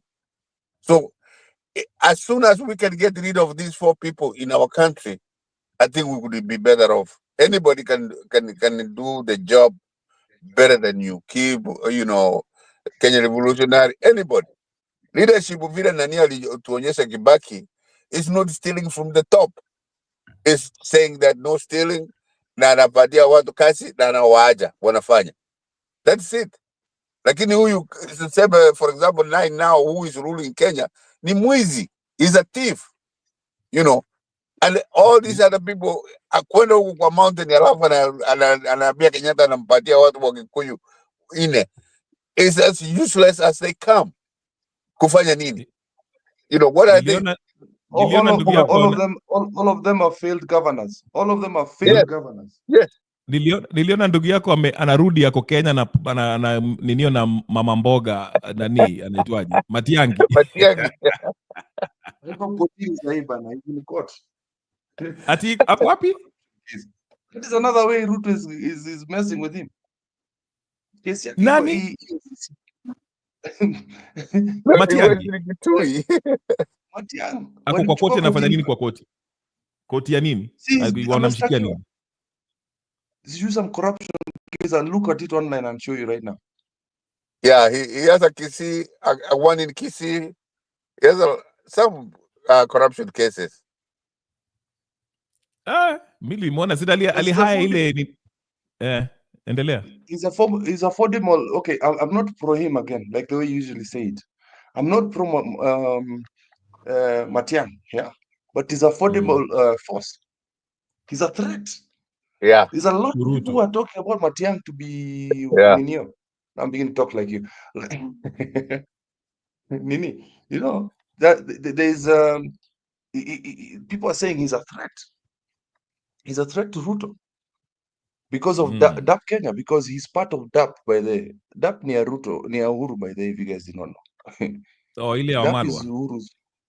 Yeah, he's being originally funded by the Jubilee man. Uhuru to enforce in Western, and it's strong Western and South Nyanza because he cannot touch Luo Nyanza. Na nani huko si nani yule mtu atawe si ni part of DAP ama yesi DAP? Yeah, he's part of DAP, and also this young MP who's making noise about CDF. This stupid kid who anakwanga na nywele chafu. Light skin Muluya. Oh, nani? Silesia. Hata nene Salase nilimwona Malindi anajaribu kukatia dem Italiano. That's your leader. That's your leader. Huh? No, you actually, now that you said it, Kip, it makes sense. If you look at it, our to wote, they were working for Uhuru at some point. Mse wa tawe sina alikuwa sijui AP ama provincial commissioner huko alikuwa anavaa manini fatigue hapo za army huko Rift Valley, something like that. Matiangi was internal whatever. Matiangi alituteza nani? Matiangi kwa president na join sijui inaitwaje Boko Haram ama kitu wengine tutoe nani Matiang'i Matiang'i, Wamalwa Eugene, I think he was in the cabinet. Eugene alimfanyia nani? Alimfanyia Uhuru, I think so, right? No, he did for Uhuru. Yes, he was part of the Jubilee government. So all these people, now it makes sense. Yes. So hii ni mfuko ya nani? That's Uhuru's pocket. Conspiracy theory is only a conspiracy until it becomes fact. Koja mtaona. Mpaka ikuwa theory. So that's true, yeah. Tulikuwa tunasema hivi, Uhuru is going to saidia Ruto. And we were saying it, people were saying, hawezi, no, hawezi. Oh, sijui, nini, Raila is going to do handshake. Oh, hawezi. I was one of the guys who was saying, Raila hawezi shika handshake ya mtu ever. He can never, ever. Raila can never. And those days I used to call him Baba. Baba can never work with Ruto. Oh, ona sasa. Look at it. Look at me now. Let me ask you this. Wacha niwaulize hivi. So do you think this was a long con game by Ruto na Kenyatta? And I don't know if maybe Nani was in on it, but I don't know. It's a long con game starting from Kenyatta, because all the money that he stole, him and his mama stole from Moi and Weka huko Panama. When he was in the US one time, and he said when he comes to Kenya, he will tell us where he went. But when he came to Kenya, he called Raila over, and the handshake, that was it. The money was quiet. The money that they stole after these other con people took over government in Ruto, this is money that they're stealing left and right. Now, when I do a water, they all know. These are a bunch of thieves. Now, we are poor by design, not by any other, by choice, by anything, by design. Kwa sababu wameweka hizo pesa zote kwa mfuko, and they are not circulating the money in the economy. Na ukiacha hiyo tutaendelea sana. And they are following money where we are paying. The Chinese, the Japanese, the Chinese, they don't care so long as you're paying them. So this is a con game from the Kenyatta's family all the way down. Mzee alituibia. And that's the difference they had with the Mzee Oginga Odinga. Because he took Mzee Oginga Odinga and showed him what how much land he was going to give him. Mzee Oginga Odinga said, no, we didn't fight for freedom, for our independence, so that we can take land from the people. Hiyo ndio ilikuwa mwanzo wa for the fight ya Kenyatta and the opposition Raila Oginga Odinga. Na ikaendelea mpaka sasa. Sasa huyu mtoto yake Raila Odinga, he has joined them. He is not principled at all. Anafuata ile kitu anapewa kidogo, anaweka kwa mfuko. You see what he's doing right now. Na akitoka hiyo African Union, he will come to Kenya. He's finished. Wengi kama Kibu anazungumza, wengi ambao were calling him Papa, walikuwa wanamuita nini, they hate him worse than me. Nawaambia sasa, mimi ndio sikumtaka. Anasema hata useme jina yake in front of me, please, because wamemchukia sana, and he doesn't have anywhere to go. So we have Kenya Revolutionary Keep. We have a chance of changing Kenya for the better. Kwa sababu we have seen who these people are doing. We have traveled and seen the differences in the world, and we can do better than they can ever think of. Sasa hivi tunaendelea kusumbuka kwa sababu yao, na lakini hiyo 2027 ikifika hapo, if he gets there, if anything happens to him between now and then, so be it. More power to anybody. Sisi tujali sana. Kibu wakati yule mwingine nilikuwa namutetea sana, I thought he understood what bottom-up economics is. He doesn't understand a goddamn thing. So sasa hivi, anybody who can get this guy, rid of these guys, would be the best of our friend. Kwa sababu Kenya itaendelea. There is everything. The climate is good. The people are happy. Everything. Lakini the leadership ndio hatuna kabisa. There is no leadership.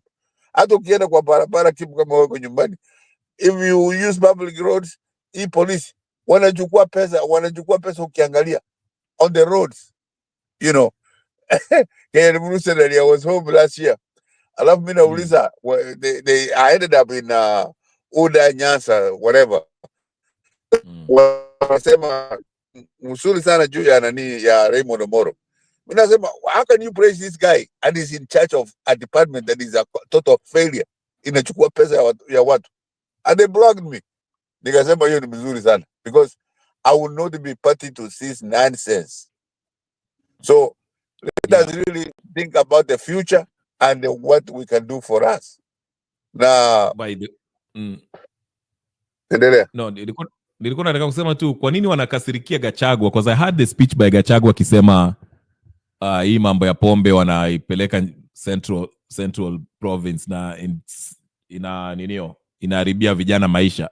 All of a sudden na wakina Widi, I said it here, hii mambo ya ukabila, they are trying so hard to make it an issue. Gachagua said something that I didn't see anything wrong. Alisema hii mambo pombe sahii nimetoka kwa serikali, pombe sahii imeanza kuletwa hapa Central Province and it's becoming an issue. Okay? Mara kidogo naona wakina Raymond Omolo wanasema ati this is incitement, sijui nini. Where is the incitement? He simply said what it was, ama maoni yake. Ama mimi ndio nilikosa kitu. Yeah? No, you are right. Anyway. You are right. You're right. Me, I really, it doesn't matter what he says there, because, and then again, with Gachagua, you pushed me to a place I didn't want to go. Gashagua's impeachment is because he spoke in his mother tongue. Kikuyu is a national language. Kisi is a national language. Luo is a tuongee lugha yetu ni sawa. It's fine. It doesn't matter. What I wanted the Senate to do is show us evidence of corruption. That is what we wanted to see. Show me the meat. Tunasemanga nionyeshe nyama ya kutoa huyu mtu, because I was expecting that, so that we can pull on that thread. When we pull on that thread, we see how he embezzled money. We see how he did all those things in that, that double quote thing of corruption, because we wanted to see that case where he was charged for $2 million. Gachagua akiwa na mapingu. That is what I wanted to see. So for me, Gachagua talking about alcohol, nini, wacha endelee hizo vitu zote. You can go talk all that nonsense about him, talking about that thing, but hii kitu ya corruption bona mshiki naye. Why aren't you taking him to court for that? What is wrong with you? It's just selected nonsense. Wanamtafuta. Wanasema wanamtafuta ati nani anataka kumarrest or something. I had somebody write that ati wanatafuta Gachagua, they want to arrest him. That's one of the rumors of a conspiracy theory. I don't know if it's true or not. Arrest him for the right reasons. Arrest him for the right reason. Then turudi kwa hii kitu ya Matiang'i, kwa sababu umesema kuna petition ya embezzlement, yeah? Hii watu wa kanisa waachane na sisi. Ujinga na utoto. There is a reverend who's gone to you can just see already that this guy has already been told by Ruto, kanisa. Why don't you go for the right petitions? Why aren't you taking Ruto to court for the abductions of children? No, look, because Matiang'i is affordable. Not for me. Hata mimi nitajoin Boko Haram akiingia. Not for me. It's affordable threat to Ruto's campaign in 2027. Ametuma bishop kwenda kufanya ujinga kama hii. What sort of nonsense is this? What happened before? What happened in the last 2 years? He could not do this petition. Of course, wanajaribu just because nani alisaidia na wale watu wa Botswana akaenda kuongea na the lobby group ilisaidiwa na Botswana. Of course, those guys are actually even crooks. I read about them. Those are actually crooks. Yeah. Who are There's those? a lobby group that Matiang'i is using. Yeah. Ambao alisaidia yule president wa Botswana. It's a Canadian company, I think. Canadian company. The head of it is got some very dark pastor. Atamsaidia tenda kwa sijui atamlobia huko kwa in the US. But again, Matiang, are you telling me that foreigners are the ones who are going to decide our fate as Africans? You know, chinga na utoto. You know what? You know, don't be surprised, because this is what I was saying in the morning. The more we are piling pressure on Kasongo and is becoming very unpopular, he becomes a liability to his puppet masters. Because puppet masters wanatakanga hivi, hao macolonialist, hao wazungu, they want this. Wewe kama unaiba iba, lakini don't bring heat on yourself. Stabilize the country, kwa stable. Hata kama unaiba we iba, lakini the country is stable. Lakini Kasongo, he's so reckless in his corruption deals and hizi maninio puzi anafanya kuweka Murkomen sijui nini wapi and all this, everything is not working in Kenya. Basically everything, as far as governance is concerned, everything is not working, and people are becoming so uneasy, and that does not sit well with wakina au macolonists wao, kwa sababu they know this. It's building up and we are probably might have a revolution. So to avoid that revolution happening, because that will risk bringing somebody like Ibrahim Traore. So to avoid that from happening, they can pick on somebody like Matiang'i. Matiang'i is willing to play ball. He is a name that most Kenyans know about. Watu wanasema ati alifanya kazi nzuri vile alikuwa Minister of Education or whatever the case is. So, and everyone might say, unajua vile watu usema, let's choose the less of evil or whatever the case is. Then we end up with Matiang'i. So I won't be surprised if maybe Matiang'i, the West can push him. Now, of course, wataweka IBC au puzi hapo, wafanye hivi 2-2-3 ile mchezo wanachezanga, wafanye ile kitu, boom, and we'll be here complaining. So I won't count it out, especially since you've mentioned that he's working with our hizo makampuni za nje ambao have a dark past, as you've mentioned. And then now, yeah. And then now, I can see even that guy Uhuru is a snake, vile alifanyia Uhuru Raila. I like your title a few days ago, the Unholy Trinity. You know why I say that? Because I think of it. Hebu nikuulize Kip. Let me just ask you this, and I'll ask Nyagaka pia ukisha answer.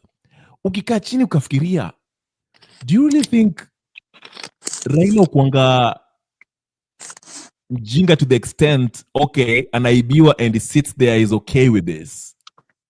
Kwa sababu anapewa 50 million ati hawa tunaiba, alafu don't you think he's in on it in this mchezo wa town? I feel like it. I'm beginning to feel like it is a game. Maybe I'm wrong. He doesn't want that seat. He doesn't want that seat. He doesn't want it. Me, huyu jamaa, mi nasema hawa watu umedeal hawa watu watatu. Tushindane hivi, but Raila has to play to the gallery because he has to maintain his position as the official opposition. No. So he has to do his shenanigans zake za maandamano and all this nonsense. But to me ukachini, I'm like, there's no way. If I'm running for president and if I lose the election 2 times, the third time Nick lose, I'm raising hell mpaka nikuwe president. I'm not Ninio. But how majamaa saizi, all of a sudden they're coming together now. Mwingine Shaweri, wengine huko sijui. If you think about it, his fights are never that, they're not big. Because in Africa International, sijui alifanya hivi, then they call him official opposition, sijui nonsense. Then anaizima all of a sudden. He waits a year, right. Sijui makoti nini, alafu anarudi tena na makelele, alafu ana shake hand, amepatia badi zake. This is 2 years later. Sijui kuna nini. So I think it's a game. It's a bloody game because he keeps quiet for months. Have you noticed that? He keeps quiet for months. Yeah. Fire of Kenyans wanateseka, inaisha, wanashindwa nini, kumbe tu ni kuibaiba. Anaona wacha nirudi, watu wameanza kuumia sana. Wacha nirudi kidogo tuende maandamano. Then he plays this game. This time he's not the one who called for the maandamano, it was Gen Z's. Ilimshika off guard. That thing hit him left. Akasema shit. Okay. I was supposed Ndio to maana do one unaona more saizi maandamano. amedandia mapema this time na hii mambo ya abduction. You see? Abductions. Let me tell you, Kenya, let me tell you, isn't abduction just similar to what we see in Brazil and Mexico? These abductions of people, and then kutoa hawa watu ni ransom. Let me tell you, it's dead ransom wanaitanga bond. It's a ransom. They abduct. Unaambia uko na pesa ngapi, unatoa, watu wanatolewa after 2-3 days. Saa zingine inakuwa 1 month. Mwende mtafute pesa mtutoe watu wenu. It is abduction of the ransom. It's abduction. It is actually kidnapping, my friend. It's kidnapped. Yeah. It's actual kidnapping, like the way they do in Brazil and Mexico. Is it the government or there's always this is a ransom. random people? Sorry? Is it the government or is it random people? Because Martha alikuwa anatuambia ni mercenaries. tribesmen na watu wa Mercenaries. ninio. Watu wa Kongo na ninio. Idiots. Oh, KK anatuambia alikuwa hacked. Join the gang. The hacked gang. Oh no, we've been there before. Tulikuanga huko bana. It's normal. Hata tustukangi siku hizi. mi nilihakiwa hata nudes zangu ziko Ruto ako na nudes zangu. Ataanza kuniextort. Ataanza kuni bibi hayuko. Ataanza kuniextort niambie chali ukiongea tena mambo ya ninio UDA. Chunga. Oh shit. Anyways, I'll be closing in 15 minutes. KK ulikuwa unauliza kama unataka kuingia ingia. Mimi naenda tu na orodha. It's Christmas. Shit. Sina kitu cha kufanya. Yeah, hata mimi nitaka kwenda. All right. Nasema should always prevail. Hacked by foreign government and stuff. Yeah. Me hackers wangu, trust me. Nangoja yule mwindi aingie kwa ninio DOJ wa ninio. DOJ wa mpya wa Trump.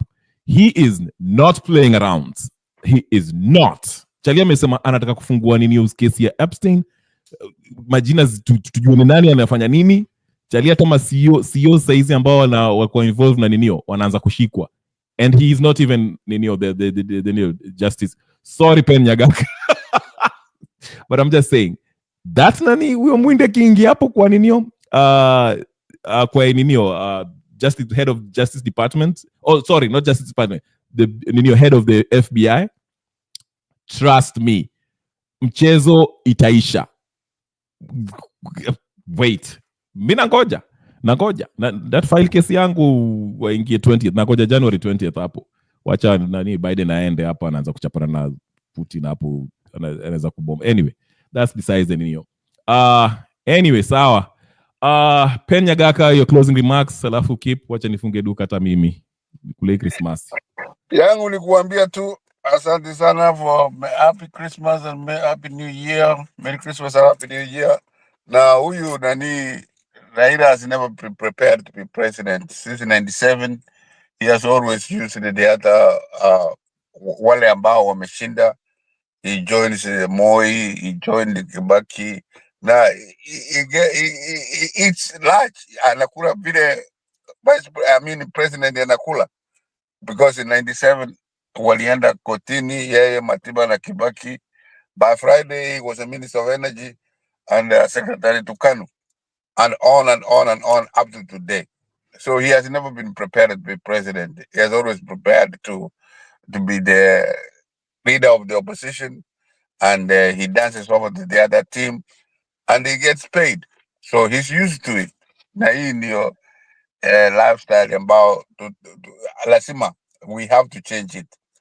Ile wanasema kuleta prime minister nini, that is redundant, because ukileta hiyo ni kufanya government ya parliamentary democracy kama London, na hiyo that is not what we have in Kenya.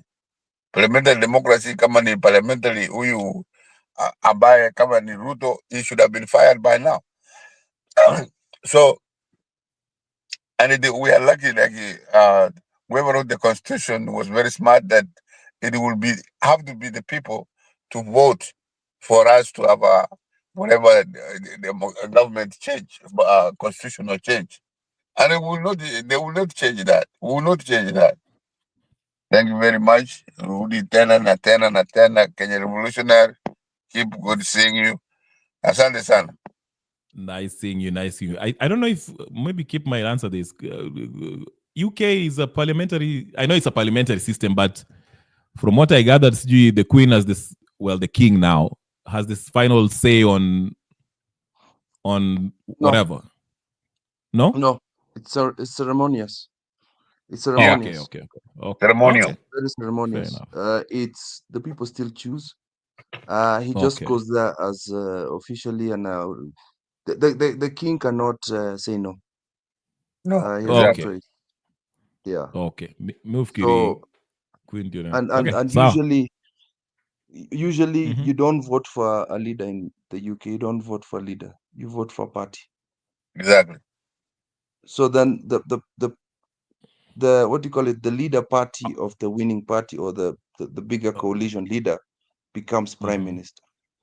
Exactly. That is why we can remove a prime minister at any time without even an election. Ana resign, anatolewa, anaenda kwa committee ya hiyo party, anaambia jeshika bei toka, and that's without election. Anatolewa, another person campaigns to be within the party only, be leader. It takes very few minutes, anaingia, anatoka. So UK is better. You vote for the ideologies of a party. So if you like a party, you vote for it. I want independent candidates. It can never happen. I want an independent candidate. They are independent, but he can never be prime minister. Oh, yeah. Okay, makes sense. Right. To be prime minister, that is. Okay. Yeah. Ule alikuwa mayor London ya alafu akawa prime minister. I thought he was independent. Who? I don't think he was the same person. Huh? I don't think it was the same Windy. Khan ndio sindia alikuwa nganinio mayor wa London. No, he was conservative. No. He was conservative. He was a Tory. Tories versus the liberal ninio. Mimi mlivote out best yangu anaitwa nani? No, George Galloway. I've put something for you on private chat. If you can play that Ninio. Just quickly. Okay. I've taken that thing of you, Ninio. Nini? The way you say that. So this is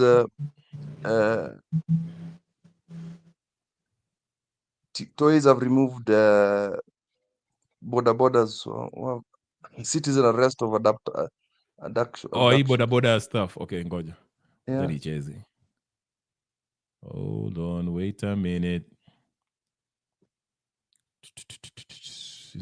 That one will be my gift to the people, to show you that we don't want abductions of our people. Haya ndio hiyo. Mnaiona, ladies and gentlemen, brothers and sisters.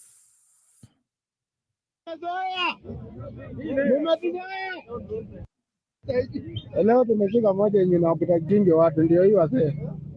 Leo tumeshika. By the way, tunazaiweka tu moto. Tunazaiweka moto na tuacha aende. Tumeshika moja zenye zinawaputa watu hapa, hii hapa.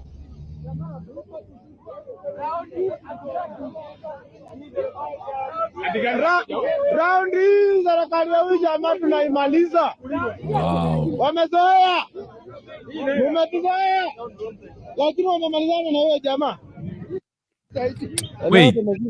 So watu ndio hiyo wase. Hawa ni watu walikuwa labda. Hold on.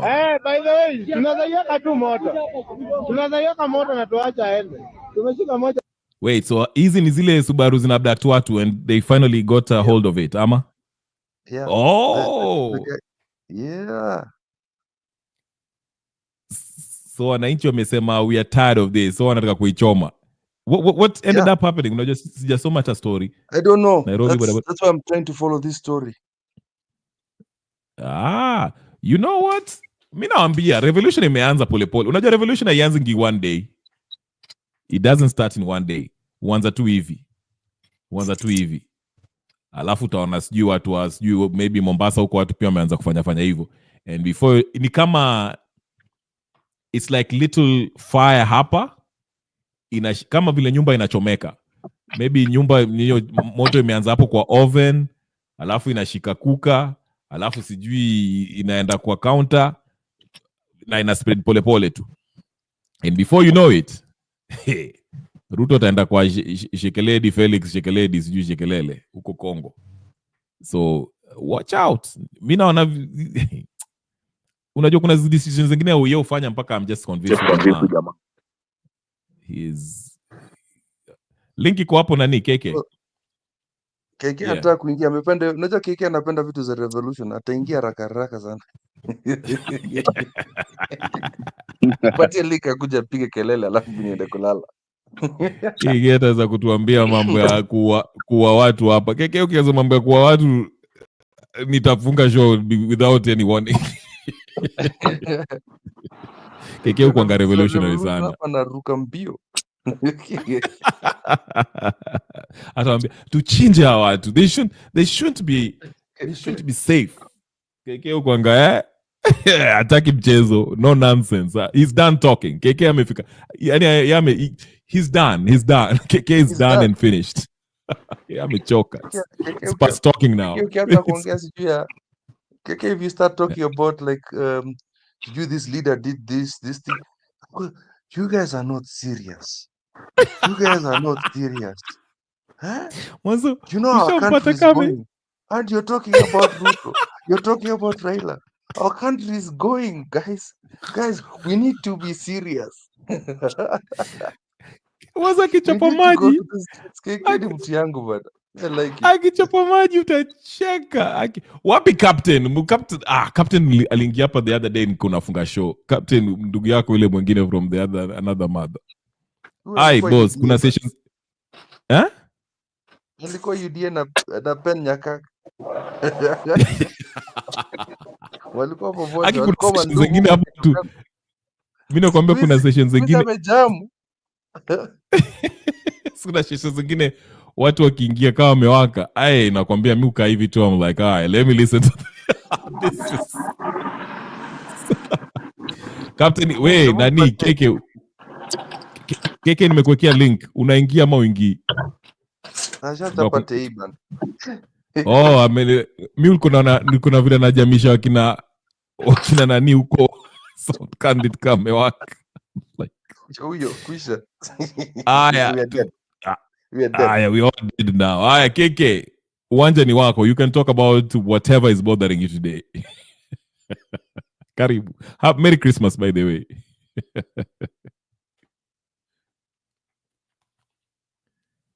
Unmute. Unajua. Okay. Bro. Yeah. Yo, I got hacked. Pole. Join the gang. Yo. Even what I say, they're telling me I can't say what I want to say. That's how fucked up that shit is. And if something happens, Merry Christmas to everybody, by the way. You know, Merry Christmas. Merry Christmas. If something happens, I want to be very clear. If I say stupid things that don't make sense, I'm not the one speaking. I'm being forced. You have to be honest.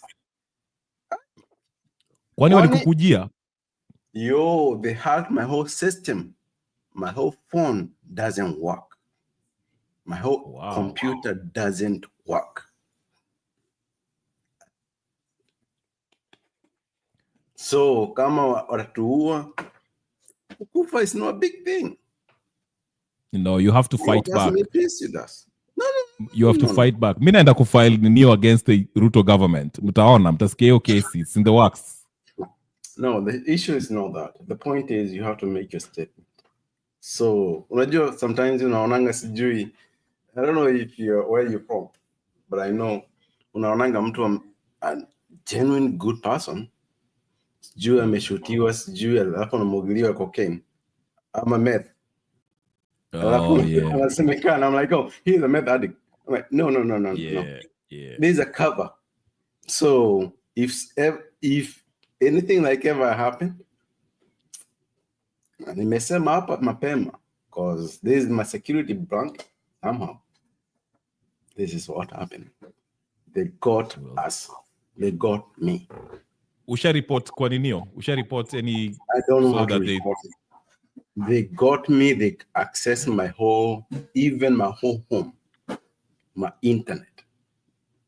Hiyo nafaa kureport boss. Kuna uko na email nikusaidie. That's very easy. No, I would Mimi nafanya counter surveillance. Saizi, I will counter surveillance. But anyway. Atacama, the people that you're reporting to, they're the ones attacking. So, makes sense? Okay. Yeah, it does. So the only thing I have is my voice. And as we speak, if I ever came here and supported Ruto, I'm not myself. Yani watakuforce mpaka uninio support Ruto unless they put the gun in your head. The point is they push unajua maybe your areas, maybe you're gonna credit card, gonna debt, ama ulikuwa na crime umefanya, so they use the expose of kama umekuwa na maybe something drugs or something like that, unasema sijui your project.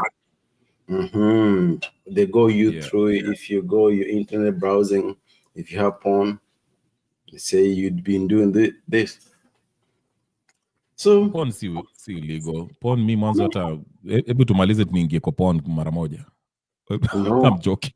No, naelewa kenye nasema. Naelewa. But nataka watu waanze kujua hizi mchezo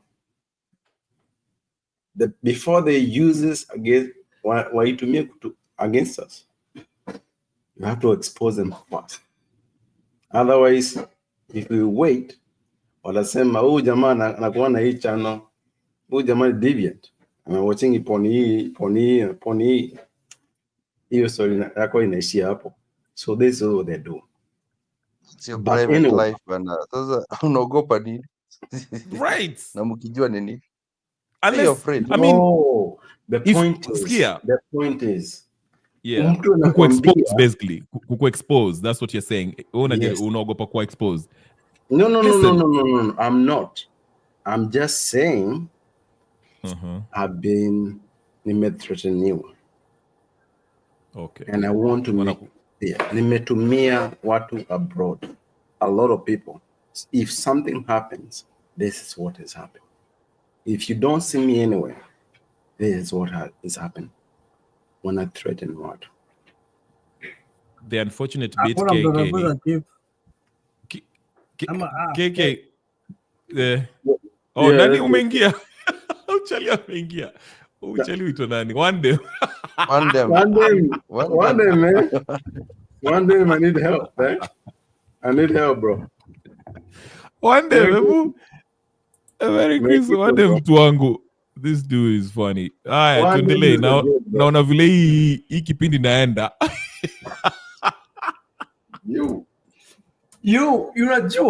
Unajua mtu anakushow your porn site, anakushow your history. What do? Listen, unless you're doing something illegal, porn is legal. No, I get it. But unajua, in their mindset, the whole system is based on threatening people. Right. Do you maana nakwambia you can report that and have them be unaweza kucounter. Who do I report to? Where to report? Who do I report to if the same system is the one threatening me? What do I do? Okay, is the US government wanakureport? I can't say it directly, but close. Okay, if kama the US government wanakushtua, then that's a different case. Yes, but so mkishaisahau hapa, remember hiyo ni ukweli. Hii wiki mzima sijakuwa anywhere. They took my whole thing. I had to wipe my whole thing up. Computer, internet, phone, kila kitu. Change my modem, kila kitu. Ubaya keke, unajua ukipotea, sitajua umepotea, because the only thing I know, sauti yako ni sijui vile unafanana, so hata wakikuja waniulize, wewe umejua keke? No, mimi niko poa. Kwenye niko poa, niko security background kiasi. So I'm a cyber security guy in a way. But when I say what I'm saying, yeah, I have background. Okay, that's good. Thank you. Good to see you. Merry Christmas to Kip, Nyagaka. Nice see you. And ungekunywa kidogo. Leo unajua kuna college football, so uko sober. Hata kukunywa siwezi. Hiyo kitu kukumbuka kwa kichwa, man. One day hebu saidia ndugu yako bana. Leo naona umetulia, ama ni Christmas umempatia pass? Amechafuko kwa nani Njeru. Nani Wande? Wande bunisufurahisha. Wande mana nifurahisha, lakini uchali kuanga controversial. Ni aje boss? Mbona umenyamaza?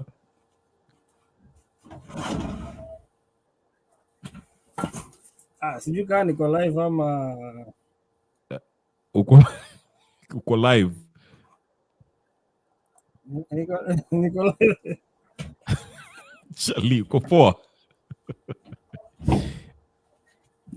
Niko sawa wadau, mkoaje? Tuko fiti. Merry Christmas. Nini ilifanyika huko kwa Njiru? Hata mimi niko nataka kufunga niende kwa Njiru nione aje. By the way guys, subscribe to Njiru's channel. Njiru Mwaura. I think that's his name. And brother Benson pia kwa hapa. Njiru wako sawa. Yako fiti. Tueleze. Naona ndugu yako hapa man. Kuna mtu nafikiri huyu ni host. Njiru anakuja hapa, Njiru hajatosheka na dose. Hajatosheka na dose. Nafikiri kuna mtu ako na yako hapa. Mimi sijui kama ni mimi. Unajua one day jina yako hiyo jina unajua ni kwa ngumu.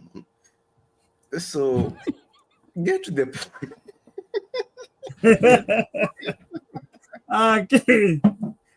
Keyo imeanza vita zake. Mbona mtu ako na yako hapa hivi unasikia? Lakini labda ni mimi, wacha nizime hii session moja hapo. No, tuendelee story. Tuendelee bro. Mimi niko nawakaribisha mtoe point. Mimi niko nafunga ninio, lakini mmeingia sana wapate nafasi. Chape story. Tulikuwa na Kip, huyu Kip unaona hapa tulikuwa na Kip Sako. Mlikuwa wapi? Kip is decent dude. Mlikuwa wapi? Tulikuwa tunachambua hii story ya Kasongo. Hii story ya Kasongo haichambuliki.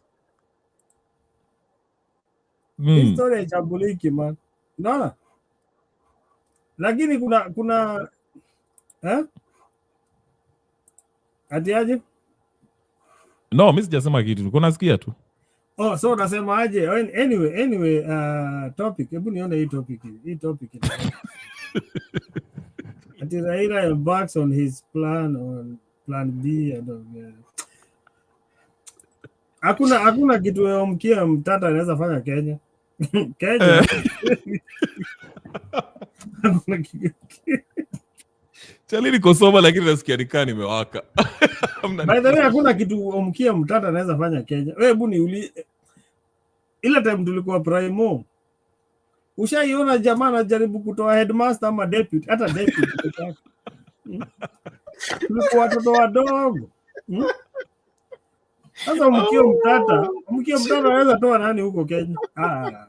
Maze tukue serious. Ati Okiya Omtatah kuwa president wa nchi gani? Merry Christmas. Sasa wewe unatufanya nini? Kwa maoni yako unafanya tutoe Ruto aje? Kasongo tutamtoaje? Mimi naona hapa, wacha kwanza niwarudishe nyuma kidogo. Niwaambie ile time yenye Ruto alimit na Uhuru, kuna wazungu walikuja wakaenda wakamit Uhuru hapo. Sijui kama mliona ama hiyo kitu ilipita. uko right. Kulikuwa na US delegation walienda kukutana na Uhuru hapo before kutana na Kasongo. Kenya hatuko free man. So Uhuru aliforsiwa kwenda kuambia mzee mazee. Uhuru ndio aliforsiwa na wazungu man.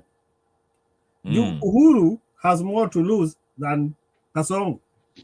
Your property na hizi mashamba hizi biashara wako kina Uhuru wako nazo. So Uhuru aliambiwa hebu enda usalimie mshenzi wewe. Na wazungu man. Hatuko free.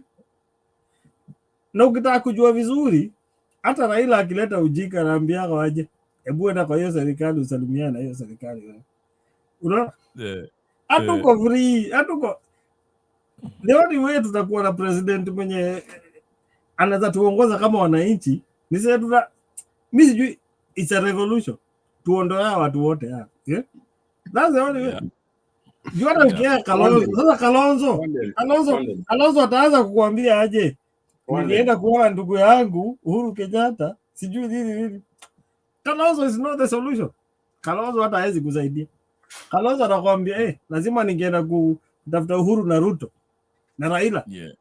Sasa mtafanya nini sasa? Hao watu wote, mimi nafikiri hatutaona freedom. Si ni watoto wetu labda wataona freedom. Tutakuwa tumekufa. Si tutakuwa tumekufa. Yo, one them. Acha nikusikia. Yo.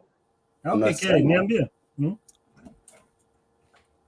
Unajua, I think ile kitu watu hawaelewi, kuna extra powers.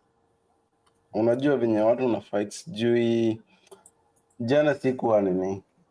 Hii wiki nimekuwa nini. Hata nimehakiwa hata mpaka sijafollow nini inafanyika.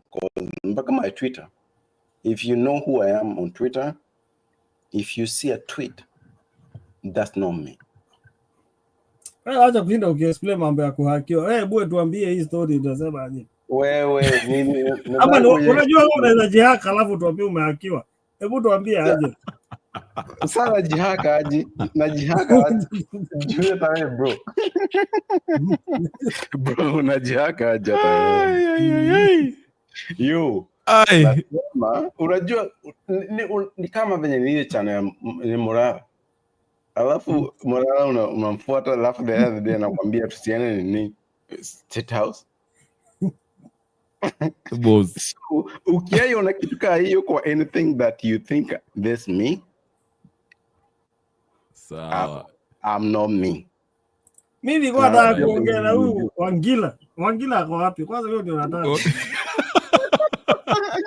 Yes, ndio mtumie sikukuu bro. Hebu wekeni Wangila hapa hivi. Wewe nitakuletea Yaga best yako. Leta Yaga au Wangila. Mupelekane hapo. But anyway, nyinyi malate comers. Mnakuja hapa kama mimi nafunga nini unafunga show. Yo. Lakini I'm glad nimesikia sauti yenu. Ile kitu imeleta hapa. Naogopa kuuliwa bro. Let me be honest. Utakuwa viti wewe. Kwani kazi yako ni kuongea man? Acha ma stress mingi, unauliwa na nani? Acha ma stress mingi. Ama kama unataka kukufa uende ujinyonge msee. Na mimi nakwambia aje.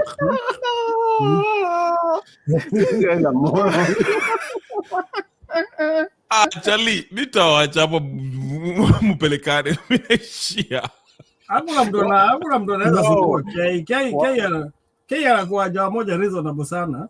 Na hata juzi one day kuambia mambo yake tambue. Uwezi kaongea.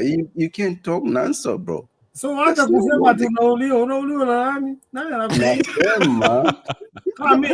Kama Rebo hajauliwa na mimi sijauliwa, nani anakuja kukuta? Hata watu wanakujui.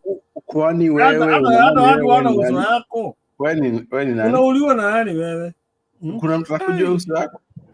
Sasa si ndio? Wewe sasa kama huu Tony Rebo hajauliwa.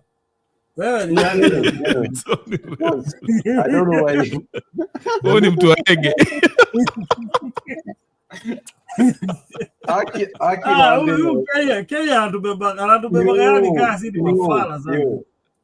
One day Naweza kuhang out na yeye kwa club. Tukunywe. Keyo unatubeba sana man. Natubeba wana sana. Naweza taka tu hang out na yeye kwa club, ukunywe uanze kufanya act up ni kuchape. That's it. Uchape nani? Wewe bado kuna imaginary thoughts. Wewe mshenzi bro. Unasema kuna mtu wacha mimi nishie. Kuna mtu anakujua. One day. That's the point though. That's the point. You are anonymous for a reason. Hebu ngoja kwanza kidogo kabla usinge. Wewe muombe simu yake. Wewe nani? Mpatie simu yako ndio mpiganie ni simu hapo mkakunywe. Lakini unajua hata ni by the way nikakunya wase kama K wana naenda mchapa unaona nikakunya na mchenzi au Merry Christmas, Happy New Year. Tuonane kesho. Mimi niko out.